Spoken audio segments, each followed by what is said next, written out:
Romantic Tales. Chapter 18. Before she went out, she heard Qing Shuang and Yi Rong arguing. How dare you? You're just a lowly servant girl. How dare you stop me? Be careful that I don't sell you to the brothel. Yi Rong glared at the girl in front of him. Others might be afraid of the only young master in the house, but Qing Shuang was not so polite. She glared at Yi Rong with her beautiful eyes and sneered, no matter how lowly I am still the young Miss Servant. Young Master Rong, you don't have the right to decide whether to hit or sell me. Is this the etiquette that young Master Rong learned in school to trespass into his sister's courtyard? You've learned well and been taught well. Lowly girl. Beat her. Yi Rong ordered the servants behind him to teach Qing Shuang a lesson in exasperation. Rong, what are you doing? Yi Li walked out of the courtyard and looked indifferently at the hostile youth in front of her. Her gaze fell on the hands of the servants who were holding Qing Shuang. Let go of her. The two servants who were holding Qing Shuang felt as if they had been burned. They quickly withdrew their hands and hid behind Yi Rong. Let go of her. Yi Rong felt humiliated when he saw that the people around him were so useless. He snorted with dissatisfaction and said to Yi Li, "Third sister, you're so rude. I'll help you teach her a lesson." Yi Li looked at him coldly. I will discipline the people around me. If you have time, you should learn the rules a few times. Seeing Yi Rong like this, Yi Li knew why her father loved and hated this son of his. He was her only son, but he was also brainless. Wang Shi even thought that her son could be compared to the second son of the Lu family. The second son of the Lu family was 16 years old and was already a famous young talent in the capital. This year he went to Lishan Academy alone to study. Whether it was the Lu family or his teachers and classmates, they all had high hopes for him. He was obviously going to be the top scholar in the future. As for this half-brother of his, it was obvious that in the capital he was just a good-for-nothing. Yi Rong had been pampered by old Madame Yi and Wang Shi since he was a child. In this family, even his second sister and fourth sister didn't dare to talk to him like this. Yi Rong immediately jumped up like a cat whose fur had been set on fire. He angrily pointed at Yi Li and said, "How dare you talk to me like that? I'm going to tell my grandmother that I'll definitely teach you a lesson." Yi Li could not understand. Although the Yi family was not a century-old clan, they were still a rather influential family in the capital. How did they raise such an idiot like Yi Rong? Yi Li couldn't be bothered with the angry boy. She turned around and was about to return to her room. Young Master Rong, please leave. Yi Li, stop right there. Yi Rong was furious. You are so shameless. It was clearly brother-in-law Prince Li who didn't want you. You actually let your uncle speak ill of father in front of the emperor. You caused mother and third sister to be scolded by father. Serves you right for being abandoned by Prince Li, serves you right. Evil creature. Shut up. Yi Rong, who was in the midst of scolding, didn't see the coldness in Yi Li's eyes and the trace of a smile on her lips. Until an angry roar came from behind her, she stiffly turned around and saw the people around her trembling on the ground. Her father, who had always been amiable, was glaring at her with an ashen face. Father, this minister's manner has a good upbringing. An insignificant second wife's son who was promoted by a concubine actually dares to insult the first wife's daughter in broad daylight. I've really learned something. A handsome young man among the people beside Minister Yi sneered. Hearing this, Minister Ye's face became even uglier. What are you standing there for? Why aren't you arresting this bastard for me? Give me a heavy punishment of 20 beatings. Hearing Minister Ye's words, Yi Rong immediately screamed in fright. He punched and kicked the two servants who came up from the side. Father. Father. This child knows his wrongs. Unfortunately, he was young and weak. How could he fight against these servants who were in their prime? He was quickly dragged to a place not far away to be punished. Yi Li's expression was indifferent, but with a rare joy she quickly stepped forward. Greetings, father. And cousin, why did you come? Minister Yi looked at his daughter, who respectfully paid her respects to him, but showed a rare intimacy to outsiders. He felt a bit uncomfortable in his heart. But when he thought of the simple furnishings in Yi Li's courtyard, he couldn't get angry. He could only smile and say, Qing Feng and your aunt came to see you, so father came with them. Su Qing Feng smiled coldly and said, Isn't that so? If we didn't come today, we wouldn't know that little sister is living such a life in the Yi mansion. The smile on Minister Ye's face froze. He looked at the cold face of Madame Su and the unkind face of Su Qingfeng and felt embarrassed. Yi Li smiled faintly. She stepped forward and took Madame Su's hand. She smiled and said, "Aunt, don't stand at the door. Let's go in and have a cup of tea." Hearing the words of her niece, who she loved like her own daughter, Madame Su's cold face immediately had a little more smile. She held Yi Li's hand and sighed with pity. "Good child, you have been wronged." Yi Li smiled faintly and didn't say anything. She took Madame Su's arm and walked into the courtyard. She didn't forget to turn around and say to her father, who was standing on the side with an embarrassed face, "Father, if you are not busy, let's taste your daughter's tea." Yi Wenhua forced a smile and nodded. "Then let's taste Yi Li's tea." The originally tense atmosphere finally eased a little. The group of people was about to enter Qing Yixian when Madame Wang, who was not far away, stumbled over with the help of someone. Seeing Yi Rong, who was being beaten and screaming loudly, Madame Wang screamed and rushed over to protect Yi Rong in her arms. Madame Wang was the mistress of the house. When she stepped forward, others naturally didn't dare to do anything and could only stand to the side. When Yi Rong saw Madame Wang, he immediately grabbed Madame Wang and cried out in pain. He didn't forget to point at Yi Li and said, "Mother, she caused your son to be beaten. You must avenge your son. It hurts." Boo. Madame Wang hugged Yi Rong and knelt on the ground. She looked at Yi Wenhua with grief and resentment and asked, "Master, what did Rong do wrong? Why do you have to beat him like this? He's still so young. He's your only son." Boo. Third young mistress, even if Rong offended you. But you are brother and sister. Li follow aunt into the house. What kind of people are in this house? What will happen if this spreads out? If it really doesn't work, let your uncle report to the emperor and take you away from the imperial censor manor to get married. I think your grandfather can still make the decision on your marriage. Our imperial censor manor won't disgrace the Ding Palace. Looking at Madame Wang, who was crying on the ground not far away, Madame Su's face suddenly sank again. She pulled Yi Li and walked inside. Yi family's Madame Wang and her daughter, as well as Yi Zhaoyi in the palace, were all the same. Yi Ying and Yi Yu could cry, but this Madame Wang didn't know shame at her age. Yi Li nodded and turned back to Madame Wang and said indifferently, "Madame Su is too serious. Rong was punished by father. But speaking of which, Rong should be properly disciplined. Otherwise, outsiders will say that our minister's manor has no upbringing." After saying that, she ignored Yi Wenhua's expression and held Madame Su's hand to enter the courtyard. Su Qingfeng followed behind and looked at Madame Wang with interest. He smiled and said, "Uncle's second wife is really interesting." He had never seen a madam like this. No matter how the first wife of a prestigious family was in private, she would always be graceful and dignified in front of outsiders. This woman who was crying while still not forgetting to seduce people was obviously the appearance of a concubine. Also, wasn't she born as a concubine?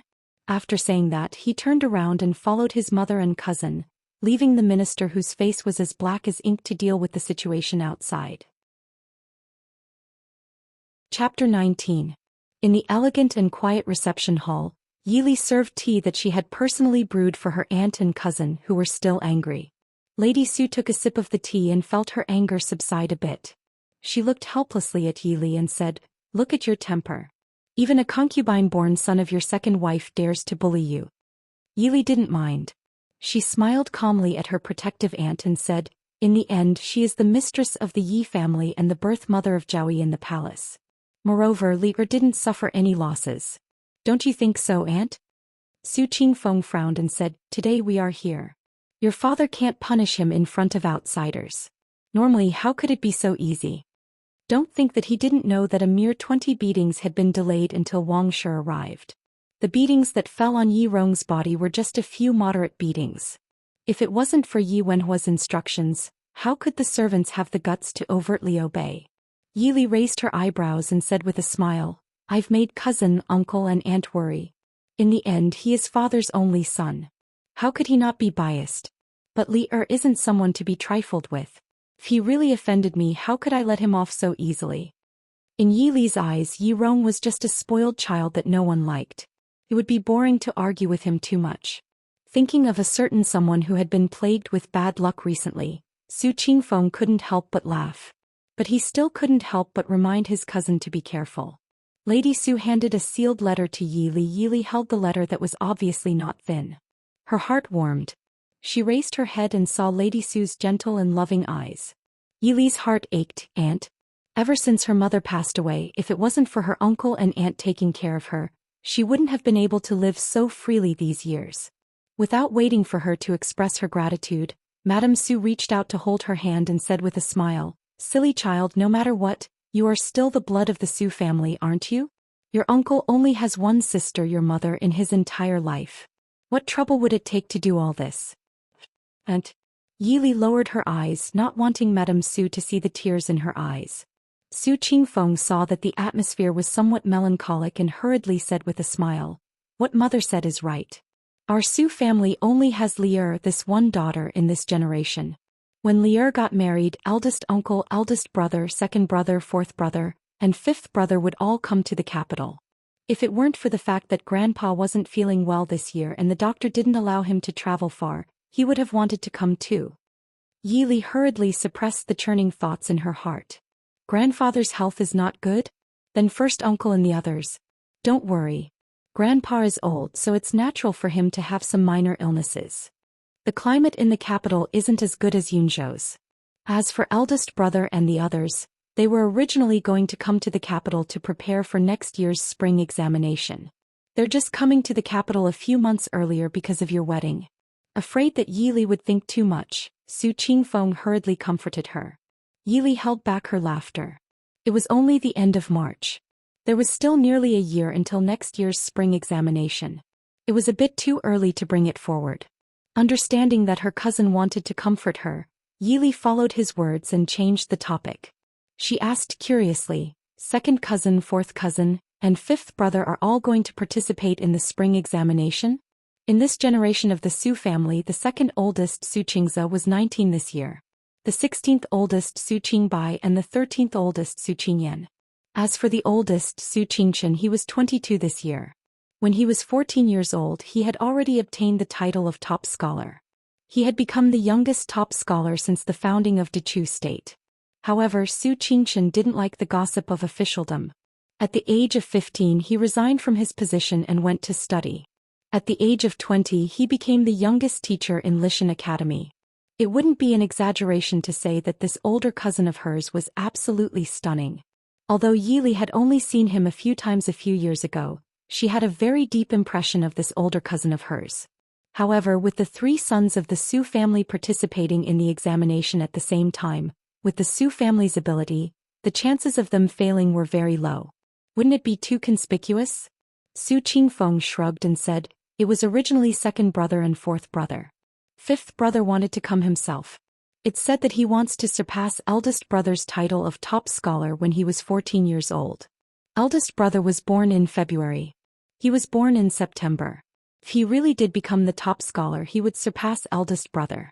However, the chances are slim. He had been fond of martial arts since he was young. Even if he wanted to read, he liked to read military books. He didn't have much interest in becoming the top scholar. In reality, the Su family didn't have much interest in the examination. In any case, they didn't plan on becoming officials. However, if they didn't take the examination and obtain a certain rank, based on their age, they wouldn't be able to teach at Lishan Academy, even if they were very knowledgeable. How could those geniuses be willing to accept a person of similar age as their teacher?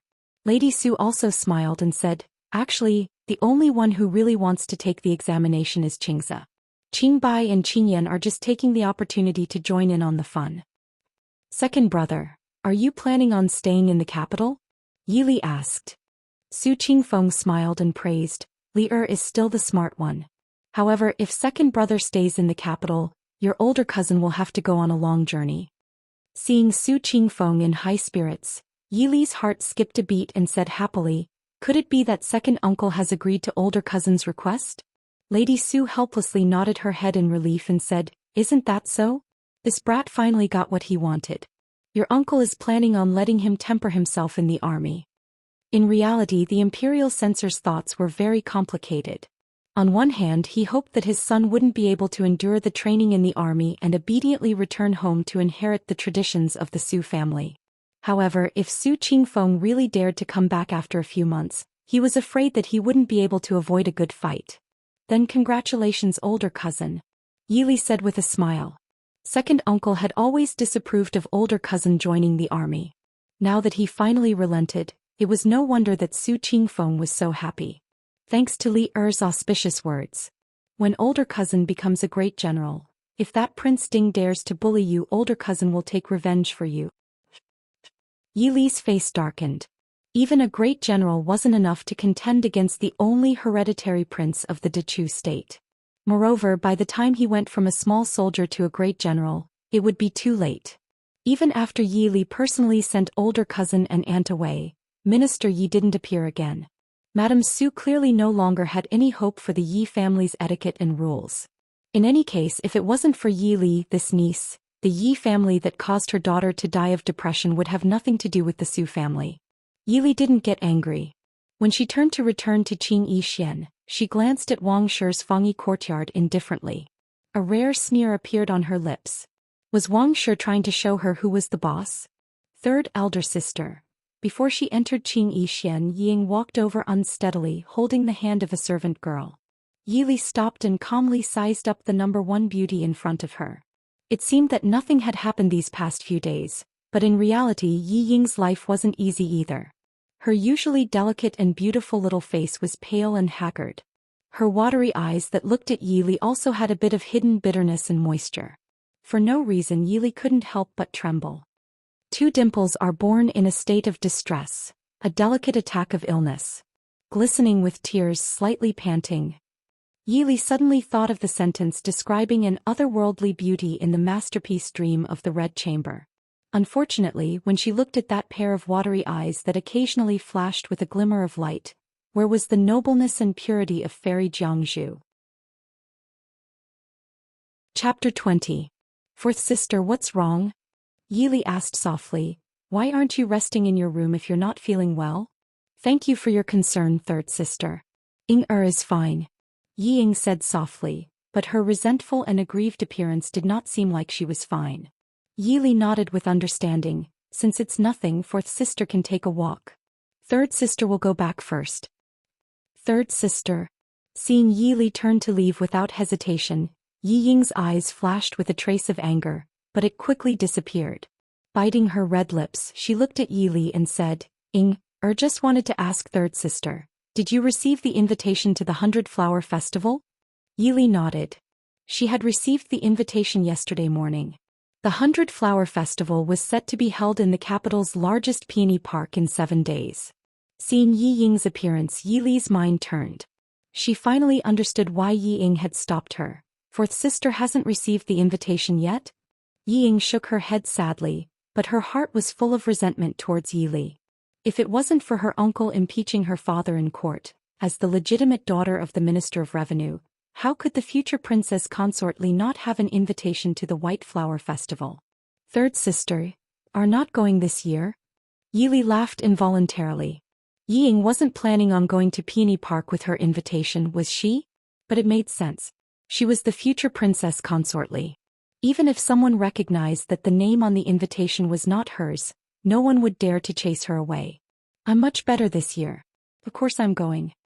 After Yi Li finished speaking, she clearly saw Yi Ying's face darken. Not wanting to be entangled, Yi Li said, I still have matters to attend to. I won't accompany fourth sister. Third, seeing that Yi Ying still wanted to say something, Yi Li raised her eyebrows and said, fourth sister, why don't you ask to see the virtuous consort Zhao? This year's invitation was personally sent by Princess Xiaoyang.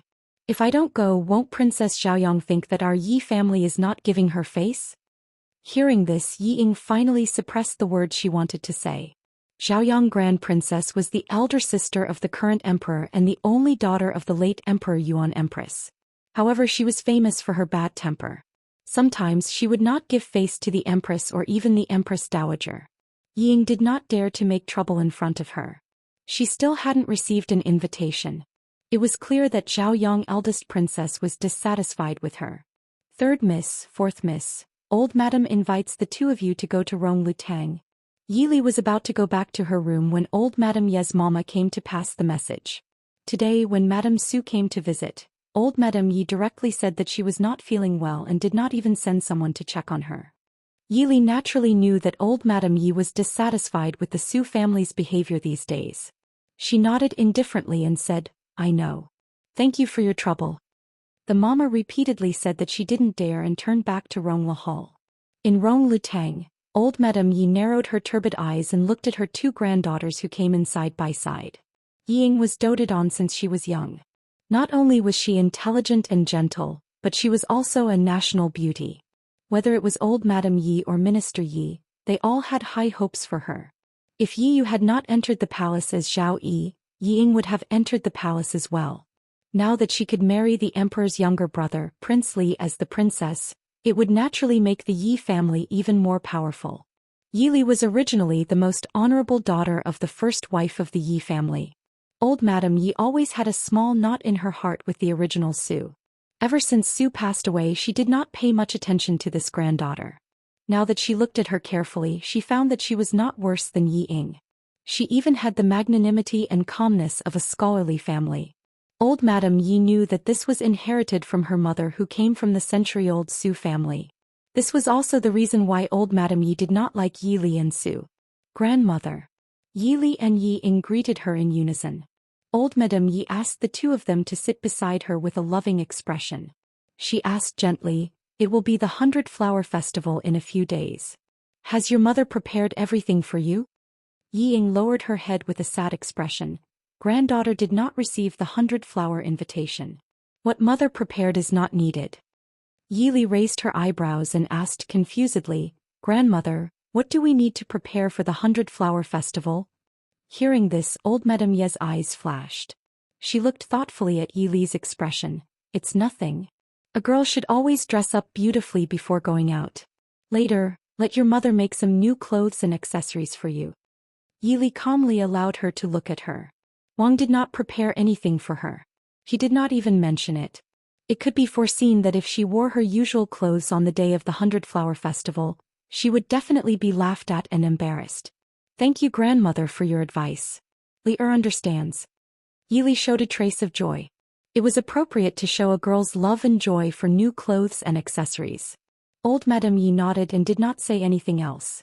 It was not that she did not know how Wang Shi treated Yi Li in private. However, as long as it did not affect the Yi family's reputation in front of outsiders, she did not want to care too much about it. Yi Ying smiled apologetically at Yi Li and said, "Mother has already prepared third sister's clothes and accessories. It was just that Rong came back yesterday and forgot to send them to third sister." "Is that so?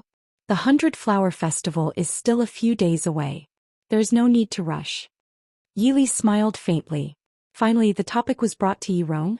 At the mention of Yi Rong, the smile on old Madame Ye's face faded. She looked at the two of them sternly and said, "Rong is still young.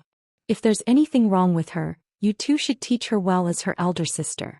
Today your father gave him a beating in front of outsiders. How could a child like him take it?" Yi Ying frowned and said with a pained expression, "Grandmother is right. It's all Immerse's fault for not teaching younger brother well. However, Rong also learned his lesson today. When Immerse came out, he was still complaining about the pain. In the future he will definitely not offend third sister. Please don't blame him anymore." "Didn't you say that he didn't take much beating? Why does it still hurt? Did you call a doctor?" Hearing that her only grandson was not well, old Madame Yi became anxious. She looked at Yi Li with increasingly cold eyes. Yi Ying quickly comforted her, "Grandmother, don't worry. Mother has already asked a doctor to take a look. He just needs to lie in bed for a few days. I'm afraid that it will delay his studies for a while." Old Madame Yi frowned and glared at Yi Li with some annoyance. She said, "You are also his elder sister. Why can't you give in to Rong? Will you be happy if his studies are delayed because of you having his body?" Yi Li sneered in her heart, but her expression did not change. She said indifferently, "Grandmother is right. Li will definitely teach Rong well in the future. It's time for him to be taught his temper. It's nothing to offend Li today. As a family, Li will naturally give in to him. What if he offends some noble one day?" Hearing this, old Madame Ye's face became more and more ugly. Only when she thought of Yi Li's marriage did she suppress the anger in her heart. She waved her hand and dismissed her. Yi Li turned and left.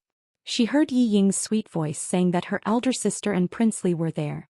Since old Madame Yi did not listen to her, she did not care. She only hoped that Yi Jiaoyi and Prince Li in the palace could really help Yi Rong clean up the mess for a lifetime. Chapter 21. Sure enough, Wang Shi quickly sent over the clothes and jewelry that she had prepared for Yi Li. Yi Li did not get angry when she saw the arrogant expressions of the nanny and maidservant who came to deliver the things. She just casually swept her eyes over the things on the table and looked at them with a smile that was not a smile. She casually ordered the maidservant beside her, Qing Xia, put away the things. Seeing Yi Li's casual and indifferent appearance, the maidservant holding the box of jewelry was dissatisfied. She raised her chin and looked at Yi Li. Third young miss, this is something that our madam specially prepared for you. Yi Li blinked her clear and indifferent eyes and looked at her with a smile. Her tone was gentle as she said, I know. Is there anything else? The maidservant was stunned. She was Wang Shi's most favored maidservant. Who in the Fu was not polite to her? She didn't know what was wrong with the third young miss.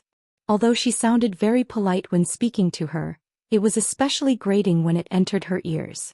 Thinking of Wang Shi's orders, she gathered her courage and said, Madam ordered that on the day of the 100-Flower Festival, third young miss must wear the clothes and jewelry Madam made.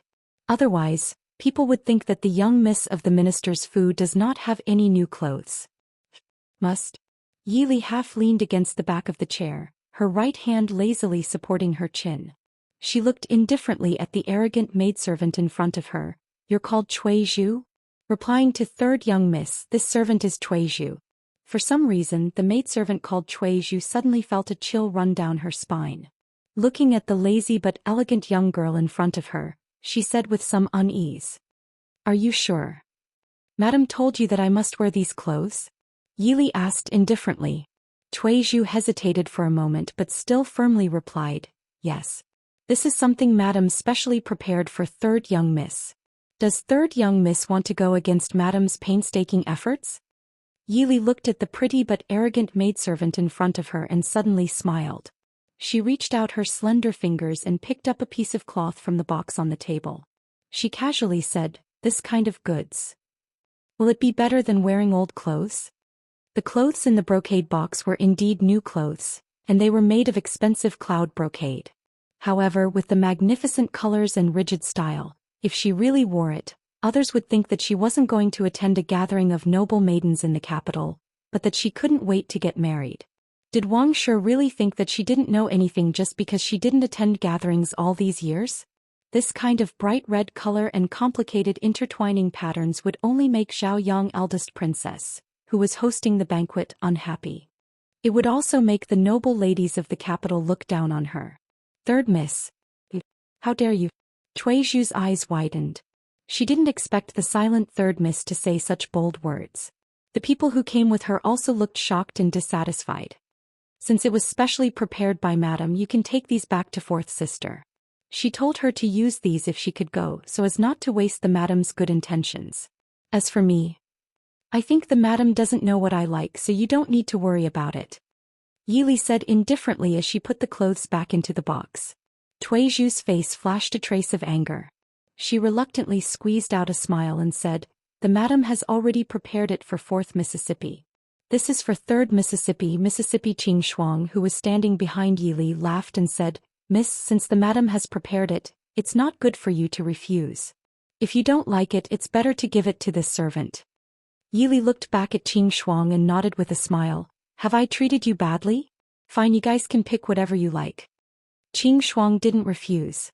She went forward and picked out a pair of gold-plated gem earrings. This servant thanks Miss for the reward.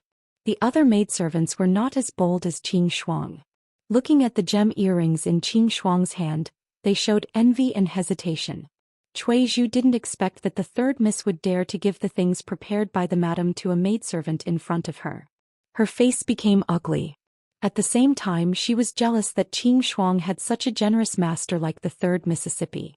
Even though she was the Madam's most favored maidservant, the Madam had never given her such precious jewelry.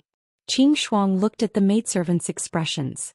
She rolled her eyes and said with a smile, Elder sister Qing Xiao, why don't you pick one of the gifts? If you don't pick one, Yun and the others will feel embarrassed. Qing Xiao quickly looked at Yi Li and saw that she didn't seem to be angry. Instead, she looked at Qing Shuang with a hint of indulgence. She went forward and picked a gold hairpin to thank Yi Li for the reward. The maidservants saw that Qing Xia had picked one, so they also went forward and picked one or two things they liked. Their faces were full of joy. It had to be known that young maidservants like them didn't have the opportunity to receive rewards from their mistress like the older maidservants by their mistress's side. Although the young miss didn't like such exquisite and precious ornaments, it was still a decent thing to have one as a dowry when she married someone in the future. Third miss, you gave the maidservant the things madam prepared for you. Do you want madam to prepare another set for you? Each young miss only has one set. Third miss, if you do this, won't madam be embarrassed? Tuizhu said with an ugly face. Yi Li got up and said, Madam gave it to me, so it's mine. Since each sister only has one set, I naturally won't be an exception. Or, do you still want me or fourth sister to wear such a dress? Looking at her with interest, Yi Li deliberately emphasized the word dress. I don't dare. It's good that you don't dare. Go back and thank madam for me. Young Miss Madam is here. The temporary embroidery maid who changed her name to Jing when reported outside the door. Before Yi Li could say anything, Wang Shi had already brought her people into the room. But the smile on her face froze when she saw the things on the table and in the hands of the maidservants. Li, don't you like the things mother prepared for you? I've troubled madam, but aunt sent a set to Li 2 days ago. Li didn't want to waste madam's kindness, so I gave it to Qing Shuang and the others. I think they will be grateful to madam. Yi Li said casually, but her eyes fell on the several mamas and maidservants who came in with Wang Shi. Obviously these people weren't from the Yi family. Qing Shuang brought the maidservants and thanked madam. Wang Shi squeezed out a smile and said to Yi Li, Li is so kind.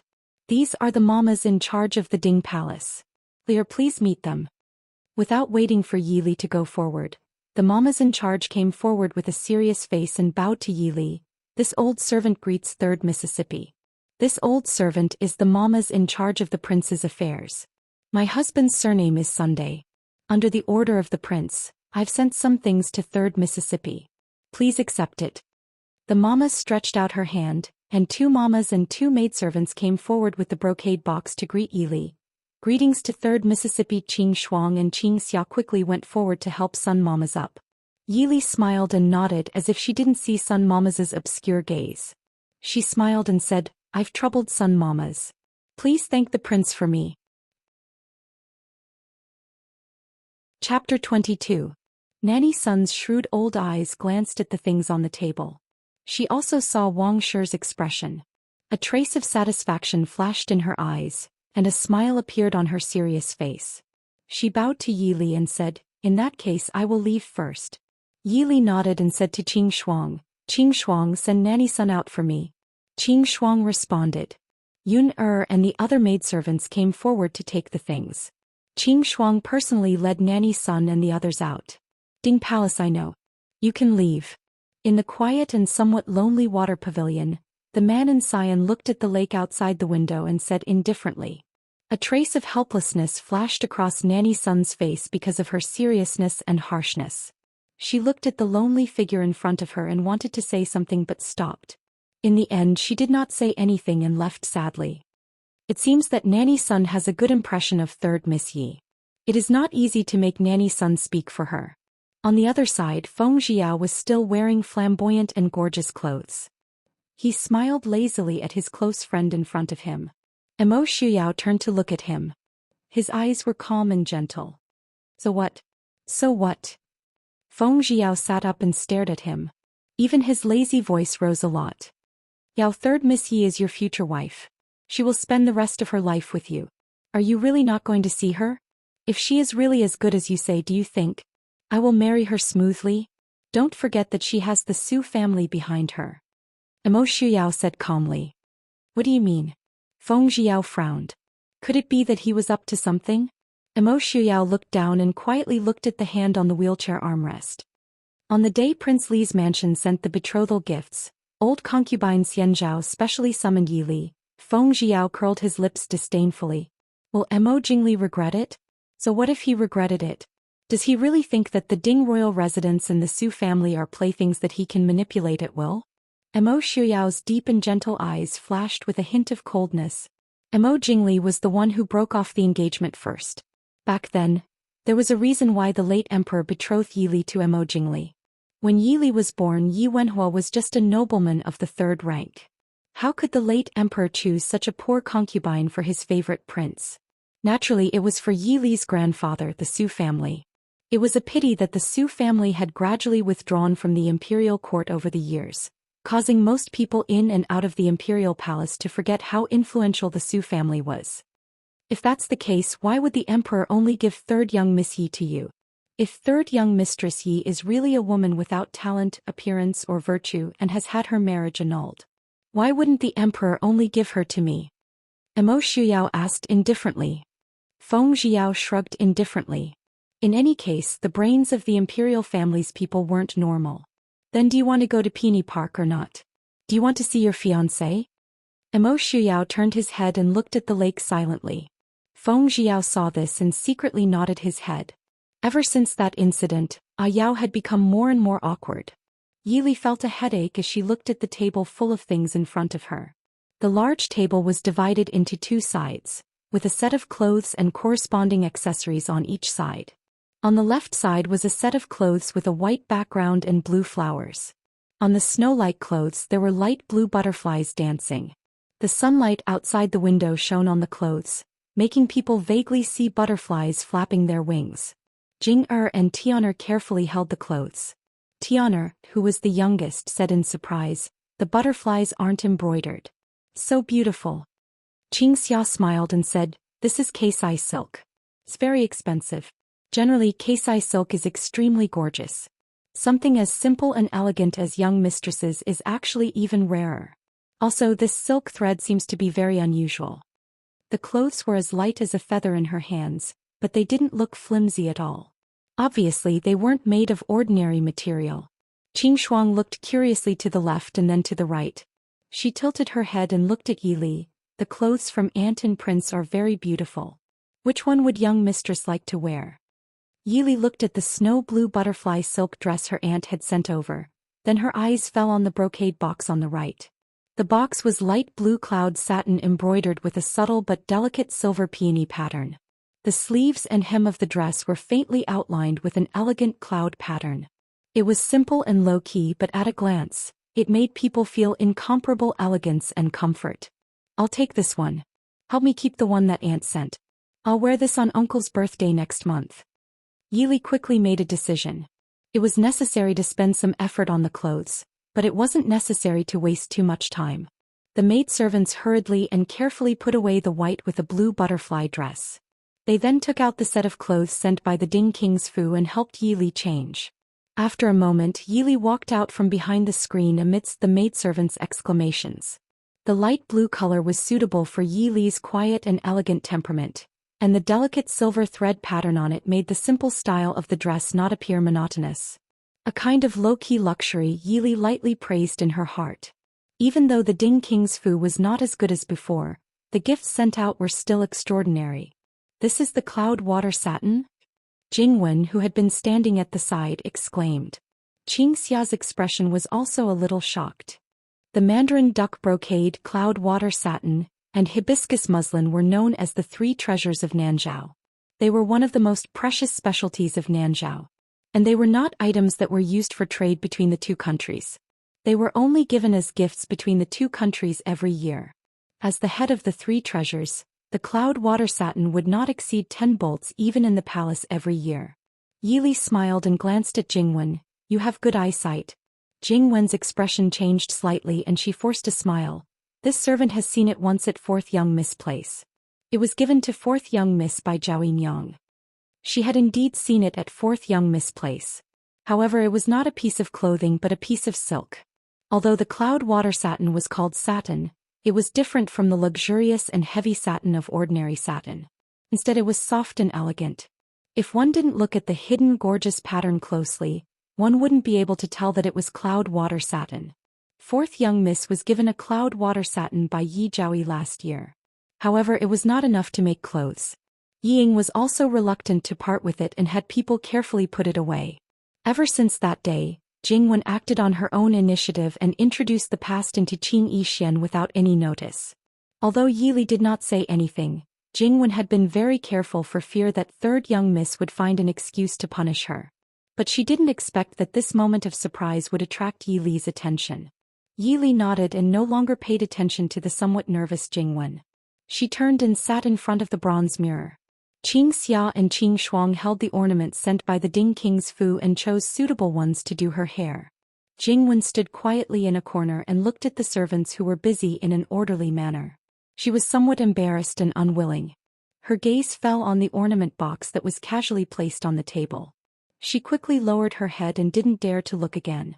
However, she didn't know that Yi Li was sitting in front of the bronze mirror and saw her unconcealed expression. Chapter 23. Qing Shuang deftly inserted the last jade hairpin into her hair and smiled with satisfaction. "Miss, you will make all the noble ladies in the capital pale in comparison today. What nonsense are you talking about? If others hear you, they will laugh themselves to death." Yi Li glanced at the confident Qing Shuang and scolded her softly.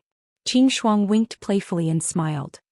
In Qing Shuang's eyes, Miss is the most beautiful woman in the world. It doesn't matter if she is beautiful or not as long as she is passable. When everything was ready, Yi Li stood up and said, "Let's go, don't be late." Qing Shuang and Qing Xia quickly followed behind Yi Li. Qing Shuang did not forget to mutter, "I wonder if Prince Ding will come to the 100-Flower Festival." Qing Xia glanced at Yi Li, who was walking in front, and whispered, "The 100-Flower Festival is a gathering of the noble ladies in the capital. Although some famous people are invited every year, Prince Ding has never attended." At the entrance of the Yi residence. Before Yi Li could even step out of the door, she saw Yi Ying walking over leisurely under the escort of her maidservants. Behind her were Yi Lin and Yi Shan, who had joyful expressions on their faces. It seemed that the issue of the invitation to the 100-Flower Festival had been resolved. Yi Li was not familiar with these two sisters, so even if they occasionally tried to make things difficult for her to please Wang Shi, she did not want to argue with them as long as they did not really offend her. After all, she had never fulfilled her responsibility as an elder sister. Naturally, she could not count on them to treat her as a younger sister. When they saw Yi Li, Yi Lin and Yi Shan reluctantly went forward to greet her. "Oh, third sister." Yi Li nodded. "Fourth sister, fifth sister, sixth sister." Yi Ying was wearing a snow-white wide-sleeved gown, dotted with pink cherry blossom petals. Her black hair was tied up in a simple bun, and there was a golden butterfly bouyao in her hair. When she moved, the delicate butterfly wings trembled slightly. It was very lifelike. Yi Ying was undoubtedly a young girl who was very good at dressing herself up. In fact, the Yi family's sisters were not bad-looking, but Yi Lin and Yi Shan, who were also dressed up well, became a foil in front of Yi Ying. Looking at the pink cherry blossom makeup between her eyebrows, it made her seem as if she was an immortal. She really lived up to her reputation as the #1 beauty in the capital. While Yi Li was sizing up Yi Ying was also sizing up her third sister, whom she and her mother disliked. Yi Li had never attended any gatherings in the capital and did not seem to be good at dressing up. Yi Ying originally did not pay much attention to her. However, when she saw Yi Li in a light green dress from afar, it confirmed her thoughts. Although Yi Li didn't wear the clothes sent by her mother, it didn't mean that she could take care of herself better. However, when she walked closer, Yi Ying discovered that Yi Li's outfit was not as inconspicuous as she thought. The light green dress looked simple and unadorned, but under the sunlight, there was a faint flow of magnificent dark patterns and the silver-embroidered peony pattern, which made the young girl in front of her give off a reserved and elegant noble aura. Also, the 2 jade magnolia hairpins in her hair were this month's new products from Fenghua Lu. She had long taken a fancy to it, but her mother never agreed to buy it. She didn't expect to see it in Yi Li's clothes. Looking at Yi Li's low-key yet elegant, simple yet noble outfit, Yi Ying, who was originally faintly proud of her own makeup, couldn't wait to turn around and tear this dress up. Thinking about 2 days ago when she heard that the Ding Palace sent someone to send something to Yi Li, Yi Ying felt even more depressed. Ever since she got engaged with Li Wang had never sent her anything. "Since everyone is here, let's set off. It's not good to be late." Yi Li retracted her gaze and said to her 3 younger sisters. There were already 3 carriages parked outside the door. The one in front was Yi Li's, followed by Yi Ying's. Yi Shan and Yi Lin, who were concubines' daughters, could only share one carriage. The youngest, Yi Shan, looked at the red sandalwood carriage and the pearwood carriage with light muslin curtains that belonged to Yi Ying. Then she looked at the carriage that she and Yi Shan shared and pouted her lips. Looking at Yi Ying and Yi Li who boarded the carriage, Yi Shan rolled her eyes and ran towards Yi Li. "Third sister, can Shan sit with you?" Yi Li, who had already boarded the carriage, regained her senses and looked at Yi Shan who had a naive and eager face. She nodded indifferently. "Come on up." Yi Shan hurriedly stepped on the brocade stool and boarded the carriage happily. Yi Ying, who was behind them, obviously heard their conversation. She lifted a corner of the muslin curtain slightly and smiled at Yi Lin, who was still standing at the side. "Since that's the case, fifth sister, you can sit with me. It'll save me from being bored." Yi Lin hurriedly thanked Yi Ying gratefully and boarded Yi Ying's carriage. The carriage moved slowly and steadily towards Peony Park. Yi Li sat in the carriage and looked at the obvious annoyance on Yi Shan's face that could not be concealed. He found it funny. She must be regretting her actions just now because she might have angered Yi Ying. Girls in this era thought too much. Yi Shan would only turn 13 in a few months. Thinking back to her previous life when she was 12 years old, she was forced to memorize countless military books. In reality, she was still a little kid who did not know anything. It was good enough that she could occasionally play petty tricks with her grandfather or cousins. How could she think of these scheming thoughts? This was just a strategy for their survival, so Yi Li did not want to deliberately make things difficult for this girl who was upset. Being too competitive is not a good thing. Yi Li handed the book to Qing Shuang and looked at Yi Shan with interest. Yi Shan's expression kept changing. She was still young and could not hide her emotions and thoughts most of the time. "What nonsense are you talking about? I'm not." Yi Shan's tender face was flushed. She bit her lip and glared at Yi Li. "Is there a big difference between sitting in my carriage and sitting in your own carriage?" Yi Li asked indifferently. Yi Shan glared at her fiercely. Her eyes were filled with resentment, but they quickly turned into depression. "Yes, even if you are not favored, you are still the legitimate daughter. Even if Prince Li broke off the engagement, you can still marry Prince Ding and be his legitimate wife. No matter how smart I am, no matter how much father and grandmother like me, I will always be a concubine's daughter. In the future, if I don't marry someone else, I will marry a concubine's son and be his wife." Yi Li looked speechlessly at the angry girl in front of her. She was already thinking about these things at the age of 12. Even after so many years, she was still not used to it. Moreover, this girl's words were not pleasant to hear. It's not a good habit to hurt people with your words. Yi Li was too lazy to argue with her.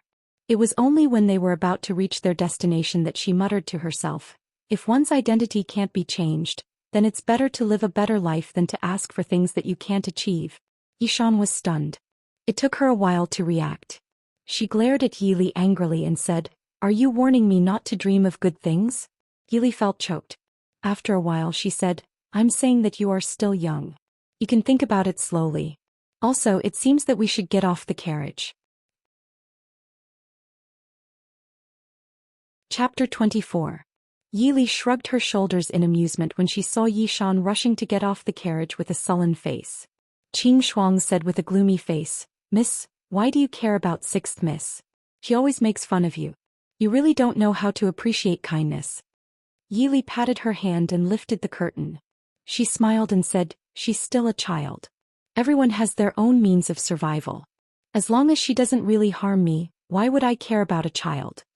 Peony Park was the largest peony viewing spot in the capital city and even the entire Dechu state.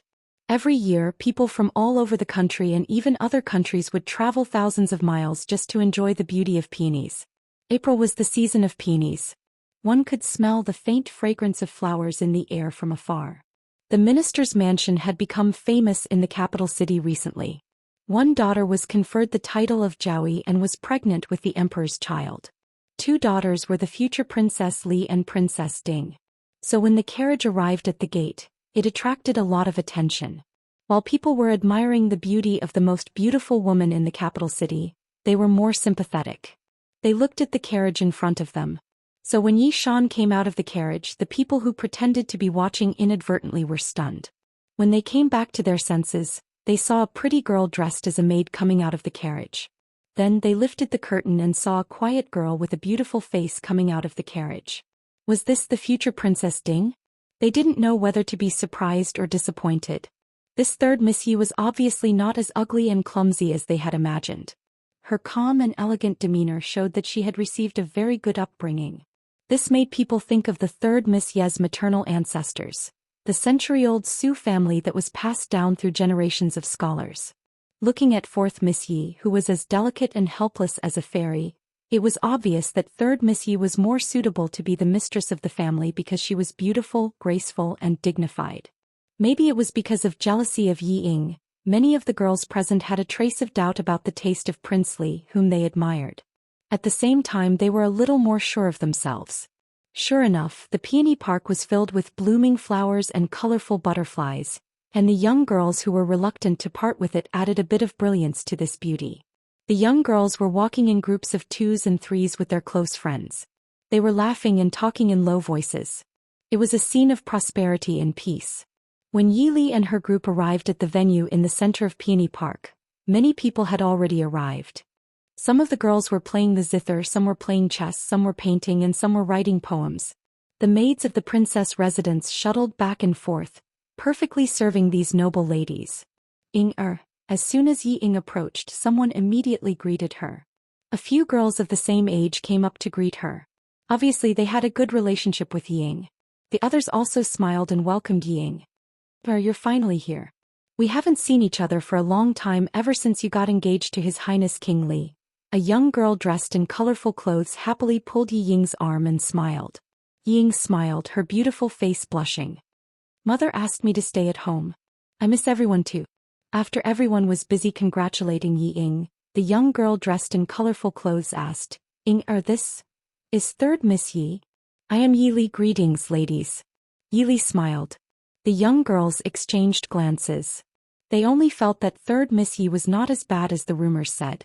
Moreover, she was the future princess consort of Dinghua, the true legitimate daughter of the minister's residence, and the granddaughter of old Master Su. Soon someone expressed goodwill to Yi Li. Hello, Miss Yi. I am Imperial Censor Qin's second daughter, Qin Zheng. I am Murong Ting, the daughter of General Yang Wei. Humph. I was wondering who it was. So it's third Miss Yi, whose engagement was broken off by brother Jingli. In the peaceful atmosphere there were always one or two discordant voices. Everyone turned around and saw a young girl with gorgeous makeup walking over, surrounded by a crowd. Yi Li thought for a moment and understood the identity of the young girl in front of her. She was the daughter of the current emperor's cousin, Princess Zhaoran, and Princess Zhaoyang's niece, Princess Ronghua. Although Yi Li was not familiar with the noble ladies in the capital, her uncle had asked her aunt to send her information about all the noble families in the capital. Among them there were a few that needed special attention. This Princess Ronghua happened to be one of them. Princess Ronghua is impatient. Be careful, Miss Yi. Suddenly someone beside Yi Li whispered. Yi Li looked up and saw Imperial Censor Qin's daughter, Qin Zheng, smiling kindly at her. Yi Li nodded gratefully. Qin Zheng also smiled back. Greetings, Princess. Everyone present quickly went forward to greet Princess Ronghua. Princess Ronghua snorted and walked to Yi Li. She stared at her for a long time and then said proudly, You are Yi Li? Yi Li nodded, Yes, Princess. She didn't know why, but Yi Li was keenly aware of Princess Ronghua's hostility towards her. Yi Li had never seen Princess Ronghua before, so she couldn't understand where this princess's hostility came from. I heard that you knew you were ugly and didn't dare to come out. How come you couldn't wait to run out after being abandoned by brother Jingli? Don't you feel embarrassed? Princess Ronghua's exquisite makeup was full of disdain. When the noble ladies standing by heard her words, they also whispered. Yi Li's eyes flashed with a faint coldness, but her eyes didn't avoid the noble and arrogant young girl in front of her. Even if Yi Li had always boasted of being calm, she couldn't help but admit that this girl was really too unlikable. Princess, thank you for your concern. Yi Li has been out for so long and hasn't scared anyone. Perhaps I underestimated myself too much in the past. Yi Li's tone was soft, but there was no weakness or avoidance. As for His Highness Prince Li, Yi Li is indeed not good enough for him. His Majesty is really wise to choose someone else for His Highness Prince Li. Princess Ronghua didn't expect Yi Li to say such things. She was stunned and said disdainfully, It's good that you know yourself. Yi Ying quickly came forward and smiled apologetically. Ronghua, sister has never attended a gathering in the capital. If I have offended you, please don't blame me. Ying obviously wanted to be a good sister who helped her sister out in front of everyone. But Princess Ronghua didn't want to give her face. She waved Yi Ying's hand away and glanced at Yi Ying with disgust. She is a good-for-nothing and you are even worse. Whether I blame you or not is it up to you. Yi Ying's perfect smile suddenly froze on her face, and her hand froze as if she forgot to take it back. Ronghua, you. Princess Ronghua raised her chin proudly and looked at Yi Ying with disgust. How dare you call me by my name? Looking at the obvious anger, disgust and jealousy in Princess Ronghua's eyes when she stared at Yi Ying, Yili had a little idea. If Princess Ronghua was rude to her, then she was blatantly rejecting and humiliating Yi Ying. It must have something to do with His Highness Prince Li, who was famous in the capital. Yili shook her head in her heart. Although she didn't have any feelings for this sister, she didn't think Prince Li and Princess Ronghua would be a good match. There was no benefit in marrying close relatives. Chapter 25. Yi Ying looked at Commandery Princess Ronghua with grievance. Her lips moved as if she wanted to say something. Yili stepped forward and held her hand.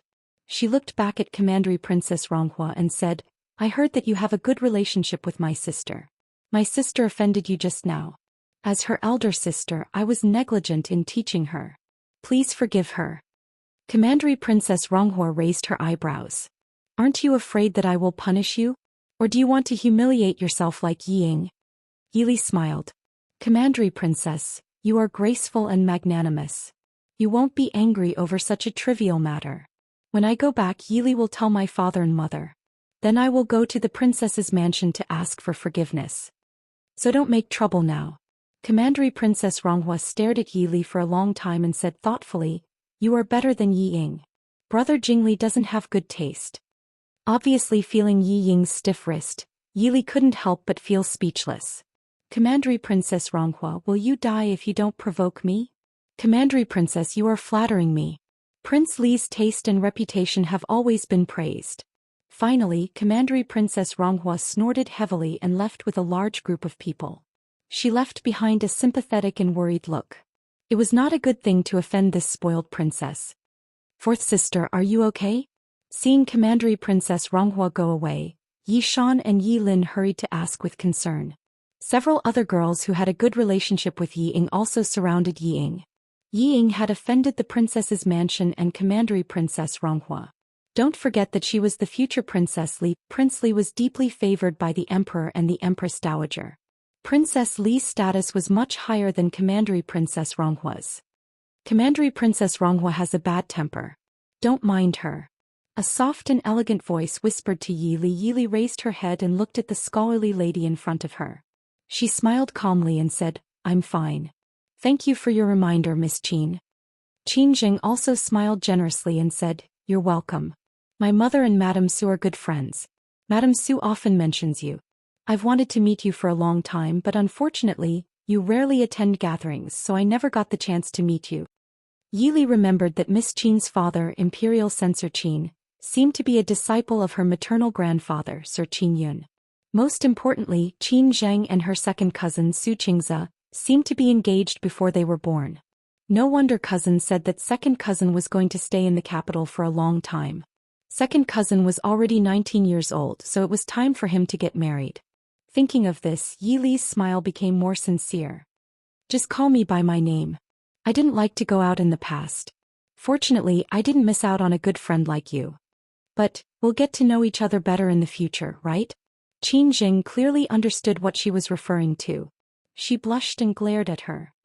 I'm half a year older than you. You can call me sister. Let me introduce you to a few good friends. Thus, Yi Li and Yi Ying were pulled to two sides. Qin Jing introduced Yi Li to her good friends. Unsurprisingly, these girls had taken the initiative to greet Yi Li. After discovering that Yi Li was not as bad as the rumors said, and was instead an elegant and well-spoken young lady, everyone happily accepted this new friend. Sitting together with her new friends, Yi Li began to talk about some interesting things that happened in the boudoir in the capital. She realized that these girls were not as boring as she originally thought. Indeed, the young ladies carefully nurtured by the aristocratic families would most likely become the matriarchs of these aristocratic families in the future. Naturally, they were all intelligent women with both talent and ability, and not those love-struck women who lived or died for love as written in the storybooks. Miss Yi, it's better if you stay away from your younger sister. Murong Ting had obviously inherited her father's forthright personality. She glanced at Yi Ying, who was practicing with someone not far away, and said, "Don't worry." Yi Li raised her eyebrows and said, "What do you mean?" Murong Ting waved her hand and said, "Yi Ying's reputation is not very good right now. I heard that Zhaoyang royal princess did not want to send an invitation to her at all. Who knows how she persuaded the virtuous Zhaoyang royal princess to personally speak on her behalf. Zhaoyang royal princess is an upright person and hates those who do not follow the rules. If you get too close to her, Zhaoyang royal princess might take her anger out on you." Yi Li knew that Yi Ying's reputation was not very good now, but she was still a little surprised that it was bad to this extent. She thought that the requirements for women in this era were not as strict as in the ancient times of her previous life. If it was a normal betrothal, it would be fine. Even if someone was jealous, it would not be good to say anything. Another young lady from Duke Hua's mansion frowned and said, "She's already intimate with her future brother-in-law before she's even married. How can a sister like that stand?" Previously, Princess Ronghua and Yi Ying had the best relationship, but after the betrothal, Princess Ronghua and Yi Ying fell out. Murong Ting said disdainfully, "I heard that Prince Li and Yi Ying met mostly because of Princess Ronghua. Princess Ronghua probably felt that she was being used by Yi Ying." Qin Zheng frowned and said, "All right, why are you saying this in front of Li Er?" The two then remembered that Yi Li was the most direct victim of this matter. Princess Consort Li, who was envied by all the noble ladies in the capital, had now become Princess Consort Ding, who was pitied by everyone. They could not help but look apologetically at Yi Li, not knowing how to apologize for a moment. Yi Li covered her mouth and smiled, saying, "It's not a big deal. I'm just saying it. You don't have to be so worried." Qin Zheng looked at her worriedly and said, "Li." Yi Li waved her hand and said, "It's difficult to follow imperial orders. Since it's already like this, of course we have to accept reality. Isn't it useless to mourn and blame ourselves? Besides, Prince Ding was an extremely outstanding person before the incident.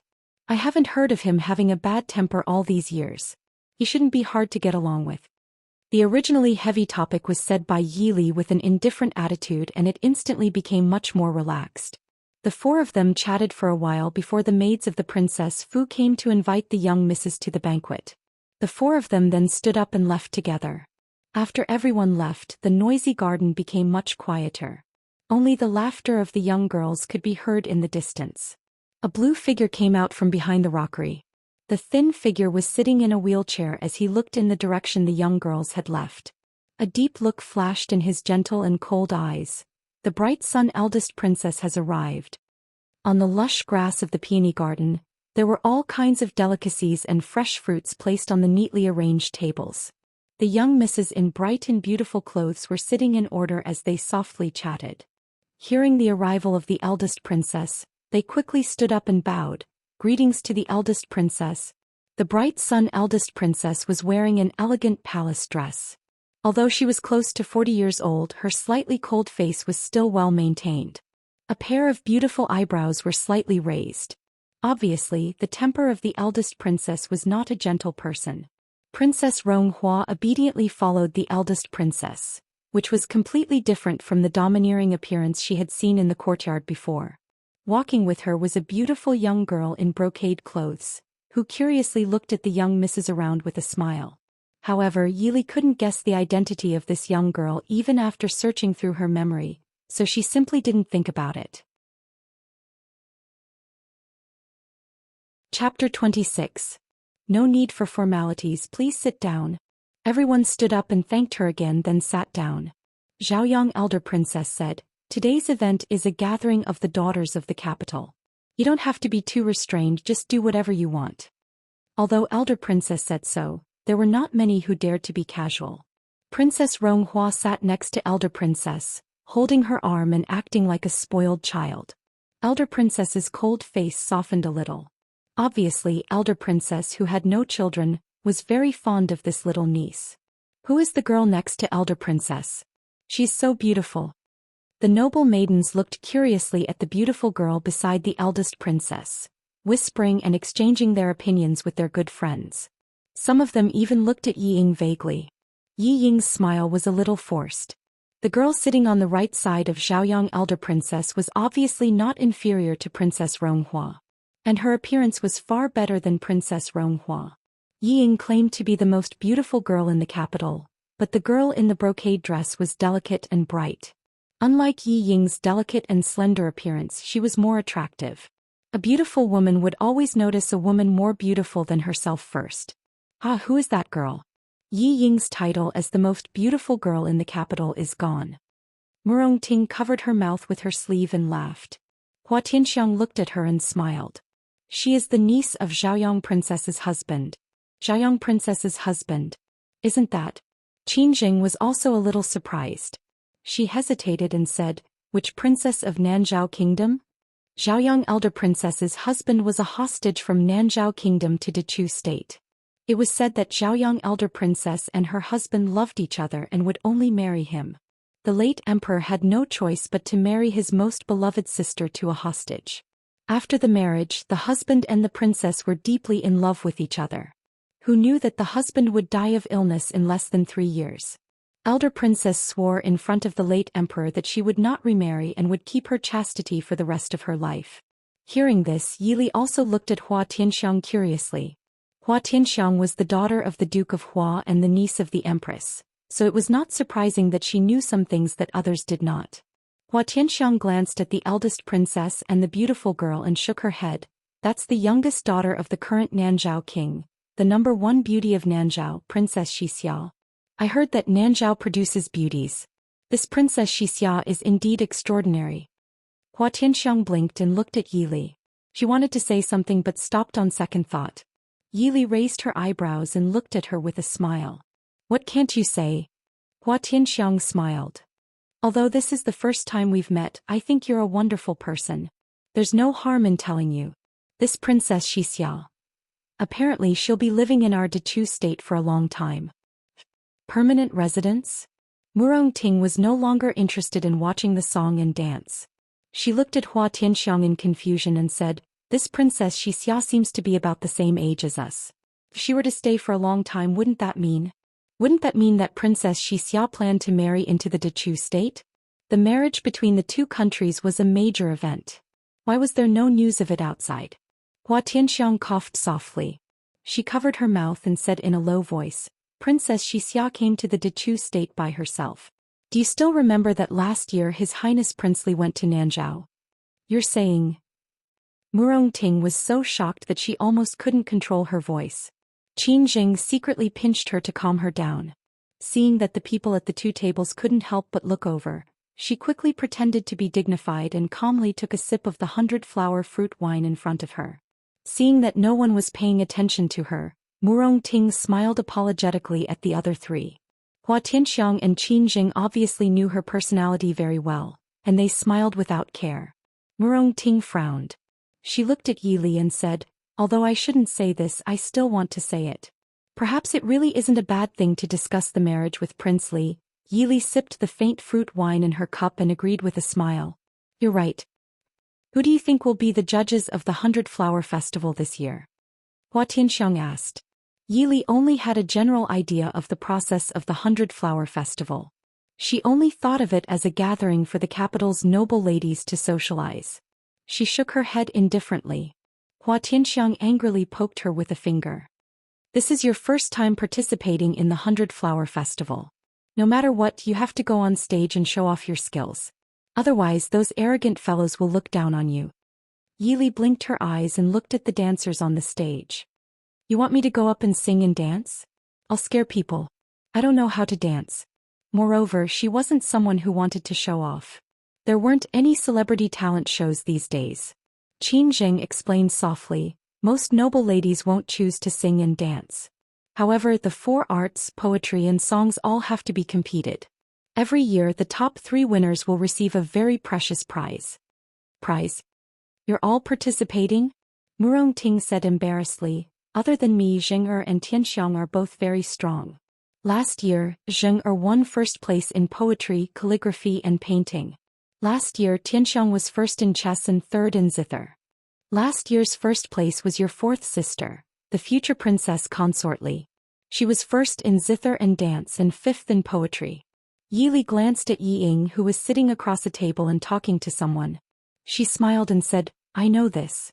But I didn't know that Jing'er and Miss Hua are both rare talented ladies." Hua Tianxiang waved her hand. "Madam Yi was the most talented lady in the capital. This year Jing'er and I won't be participating. We'll be depending on you." Yili was helpless. "I'm really not good at these things." Qin Jing held her hand and smiled. "This year Ying will definitely participate. Leader can't lose to her." Hua Tianxiang was also in high spirits. "That's right. Yili must avenge me. Last year I worked so hard but I lost to Ying. So embarrassing." Murong Ting didn't forget to join in the fun. She looked at her eagerly. "In martial arts I can take first place every year. Unfortunately no one can compete with me. Lear, you have to work hard." Yili didn't know whether to laugh or cry at these new people she met. She really wasn't good at these things. Although she had been taught by her mother since childhood, she knew some things. However, compared to those who had put in a lot of effort into training, he was nowhere near as good as them. Take Yi Ying's dance for example. Although she didn't see it, it was said that there were 5 or 6 dance masters who were specially hired for Yi Ying. Every dance was specially choreographed, and Yi Ying had indeed put in a lot of effort in this aspect. As for her, ever since her mother passed away and she regained the memories of her previous life, her interest in these things had decreased by more than 10%. Moreover, Madame Wang wouldn't specially hire good masters to teach her. "This year I'm afraid you have to participate even if you don't want to." Murong Ting ate the exquisite snacks on the table as she said, "The winner of the 100 Flower Festival has the right to choose anyone present to spar with. Believe me, if it weren't for the fact that you didn't go out all these years, I'm afraid the person who gets the most challenges every year would be you." In the past she was Prince Li's fiancée. Now she was the future Princess Ding. In the eyes of many people, Yi Li's life was so good that it made people jealous. They were probably waiting for her to make a fool of herself. Chapter 27. Hurry up and eat something. When it officially starts, you probably won't have a chance to eat anything today. Hua Tianxiang reminded. Yi Li speechlessly looked at the dishes in front of her. She felt like she had been dawdling for 2 hours, but the 100 Flower Festival still hadn't started. Although Yi Li felt it was very boring since the 100 Flower Festival was the most important festival for the young ladies of the Dechu state, it naturally had its own unique highlights.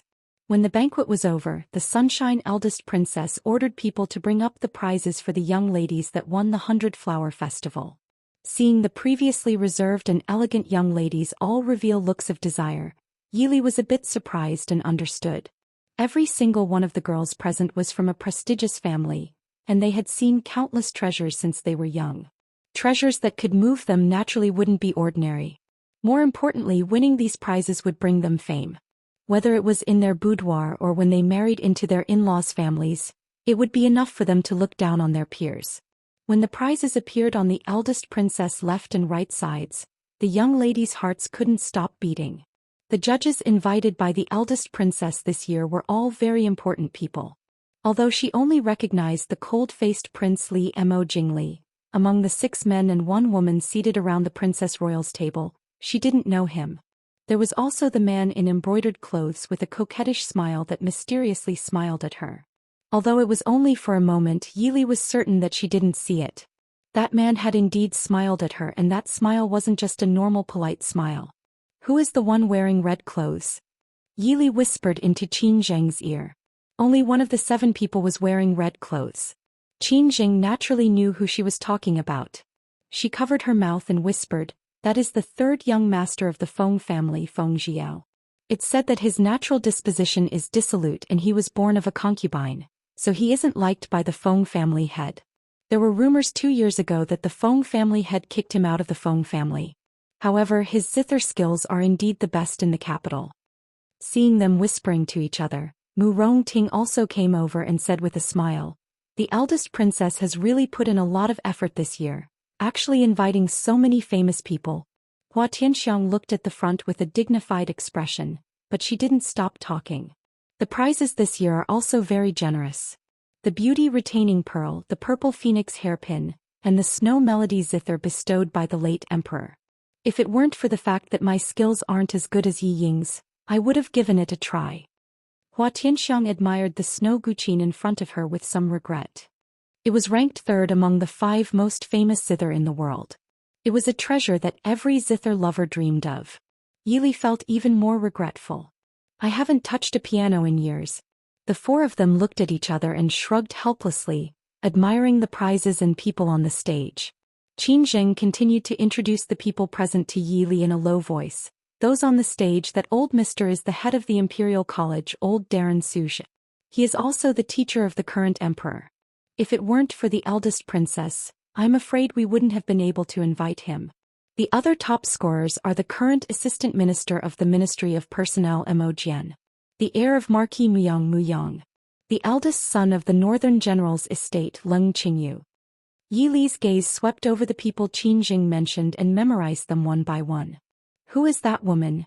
Although she never felt that Yi Ying's beauty was truly breathtaking, Yi Li had always admitted that Yi Ying was beautiful enough. But when she came out today, she found that Yi Ying's title as the most beautiful woman in the capital seemed to be shaky. Not to mention Princess Xixiao from the Nanzhao Kingdom, Hua Tianxiang's appearance was enough to be compared with Yi Ying's. Qin Zheng was beautiful, but her graceful and elegant temperament from a scholarly family was not comparable to Yi Ying's lovely and moving temperament. There were also several women at the banquet who were extremely outstanding. If it was only these slight differences, how could Yi Ying have firmly held the title of the most beautiful woman in the capital for the past few years? Looking at the woman sitting on the stage, her beautiful face had a bit of charm. Even sitting between 2 men, she was still calm and composed. It was a charm that completely disagreed with the ladies of noble families. Qin Zheng's expression was a bit strange, and she paused for a moment before saying, "That is Miss Yaoji from Qingqing district. She's known for being a master of both the zither and dance. Compared to her, Yi Ying's dance is not worth watching at all. Also, she has a good relationship with Marquis Muyang's heir and young master Feng San." Qin Zheng said a bit awkwardly, but Yi Li understood the woman's identity. Seeing her sitting between Marquis Muyang's heir and young master Feng San with bright eyes and a natural smile, she only felt that this girl was a strange woman. While the 4 of them were talking and laughing, the eldest princess announced the official start of the 100 Flower Festival. Yi Li was originally a bit curious about how to compete in the zither, chess, calligraphy, painting, poetry, singing and dancing events at the same time. But it was clear that everyone was very clear about the process of the competition. The tables with brushes, ink, paper and inkstones were placed at the edge of the venue, and the ladies who were interested in participating in calligraphy, painting and poetry came forward. The maids brought up all kinds of musical instruments and stood at the 2 sides of the front of the venue, leaving the empty space in the center for the woman who would be praising the dance. Yi Li couldn't help but want to praise the organizer of the banquet. It was indeed a very humane setting. There were no hard and fast rules about which events each person had to perform. After all, not everyone was proficient in the zither, chess, calligraphy and painting.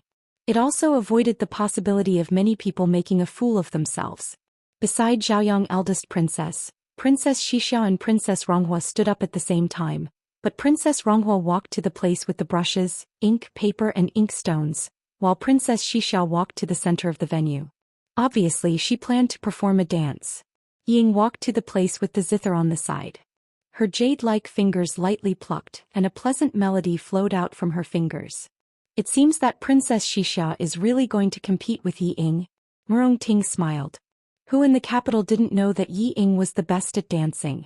This Princess Xixiao chose to dance as soon as the competition started, clearly wanting to show off her strength to Yi Ying. Hua Tianxiang admired Princess Xixiao's graceful dance and praised, "The people of Nanzhao are good at singing and dancing, not to mention the number 1 beauty, Princess Xixiao. It seems that today Princess Xixiao is going to outshine all the other beauties." Princess Xixiao's dance was passionate and elegant. It didn't lack the unrestrained enthusiasm of a foreign nation, but it didn't lose the grace of the Dechu state. In comparison, Yi Ying, who hadn't danced yet, seemed a bit inferior in terms of clothing. Murong Ting also agreed, nodding and smiling. "I think that in terms of dancing, only Yaoji can beat Princess Xixiao. In this dance Yi Ying is going to lose this year." Yi Ying isn't an ordinary person either. Seeing Princess Xixia's strength, she can still be so calm. Qin Jing reminded. Hua Tianxiang smiled. If she doesn't have this bit of skill, Ying won't have the face to come out. She's destined to lose the dance, so her zither skills naturally have to be steady no matter what. Yi Li frowned. I'm afraid that Princess Xixia came prepared. Although she was no longer a sniper in this life, it didn't affect her eyesight. Yi Li didn't miss the sneer that flashed through Princess Xixia's eyes when she swept over Yi Ying. Murongting was speechless. Don't tell me that this Princess Xixia's zither skills are better than Yi Ying's. Chapter 28. Hua Tianxiang shook her head and said, if that's the case, Princess Xixia should play the guqin first before dancing. Dancing consumes a lot of energy. Playing the guqin after dancing will affect your performance. Listen to Yi Ying's guqin. The originally melodious and mellow sound of the zither suddenly changed direction, and the music became urgent and passionate. Princess Xixia's graceful figure moved even faster. In the center of the field, her clothes flew like a gust of wind and hundreds of flowers bloomed. Clearly Yi Ying had probably noticed this as well, or perhaps she had sensed that Princess Xixia's strength made her feel threatened. Everyone in the stands obviously noticed the change. Xiaoyang royal princess frowned, and her gaze on Yi Ying was somewhat cold. Yaoji, who was sitting elegantly and admiring Princess Xixia's dance, suddenly giggled. She turned her head and smiled at Mo Jingli, who had a serious expression. Your Highness Li Wang, the future Li Wangfei is indeed extraordinary. Yaoji admires you. Mo Jingli's face was cold. He didn't even look at Yaoji. He just frowned. In his eyes, Yaoji, who came from a dance troupe, was not worthy of speaking to him. Naturally, he didn't pay attention to Yaoji's words. Yaoji didn't care about his disregard. Her beautiful eyes moved and she smiled sweetly. The #1 beauty of the capital lives up to her reputation. But she lacks hospitality. Yaoji's voice wasn't loud, but Yi Ying was sitting at the place closest to the stands. Yaoji's words passed into Yi Ying's ears. Su Zhe, the Imperial College's principal who hadn't said anything, also snorted. If Yi Ying didn't need to care about Yaoji's words, Su Zhe's attitude made Yi Ying's heart tremble. Her smooth fingering paused. Although she quickly reacted, Feng Jiao, who was sitting next to Yaoji, gradually frowned. He smiled faintly and said, I originally thought that after a year, Li Wangfei's guqin skills would have improved. I didn't expect. Yi Li naturally couldn't hear what the people in front were saying. Although Yi Li was proficient in lip reading, she didn't plan on sharing it with others. Therefore, what Qin Zheng and the others saw was that Yi Ying's expression was even uglier than Princess Xixia's, who had just been schemed against during the dance. Princess Xixia ended the scene with a perfect posture. She glared fiercely at Yi Ying, then turned around and returned to the side of Xiaoyang, eldest princess. The fragrant sweat on her forehead also showed that she was not as relaxed as she appeared. After all, Yi Ying's song was too different from the sudden turn before and after. She was unprepared and did not make a fool of herself on the spot because of her superb dancing skills and adaptability. Since she dared to scheme against her, she would definitely teach her a lesson. After nearly 4 hours of competition, the winners of each skill were finally decided. Yi Ying's results were slightly worse than last year's. Although she did her best to display a flying immortal dance, she barely tied with Princess Xixia for first place. However, young Master Feng San, who was known as the zither master in the capital, vetoed it. He lost to Lu Riyun, the daughter of the Lu family, and was placed second. After that, she got third place in the poem competition, but it was difficult to hide Yi Ying's aggrieved and defeated expression. On the other hand, Princess Xixia, as an outsider, shone brightly in the later competitions. She got third place in zither, first in calligraphy and second in chess. As a result, Princess Xixia became the champion of this 100-flower festival with 2 first places, 1 second place and 1 third place. Xiaoyang, eldest princess, was clearly very satisfied with this result. The judges in the stands also praised this foreign princess a bit more. Just as old Master Su Zhe was about to announce the results of the 100-flower festival, Princess Xixia bent down and whispered a few words in Xiaoyang princess's ear. Then she stood up and bowed apologetically to old Master Su. She turned around and looked at the gloomy Yi Ying below the stage. A cold smile flashed across her face. Everyone, please forgive me.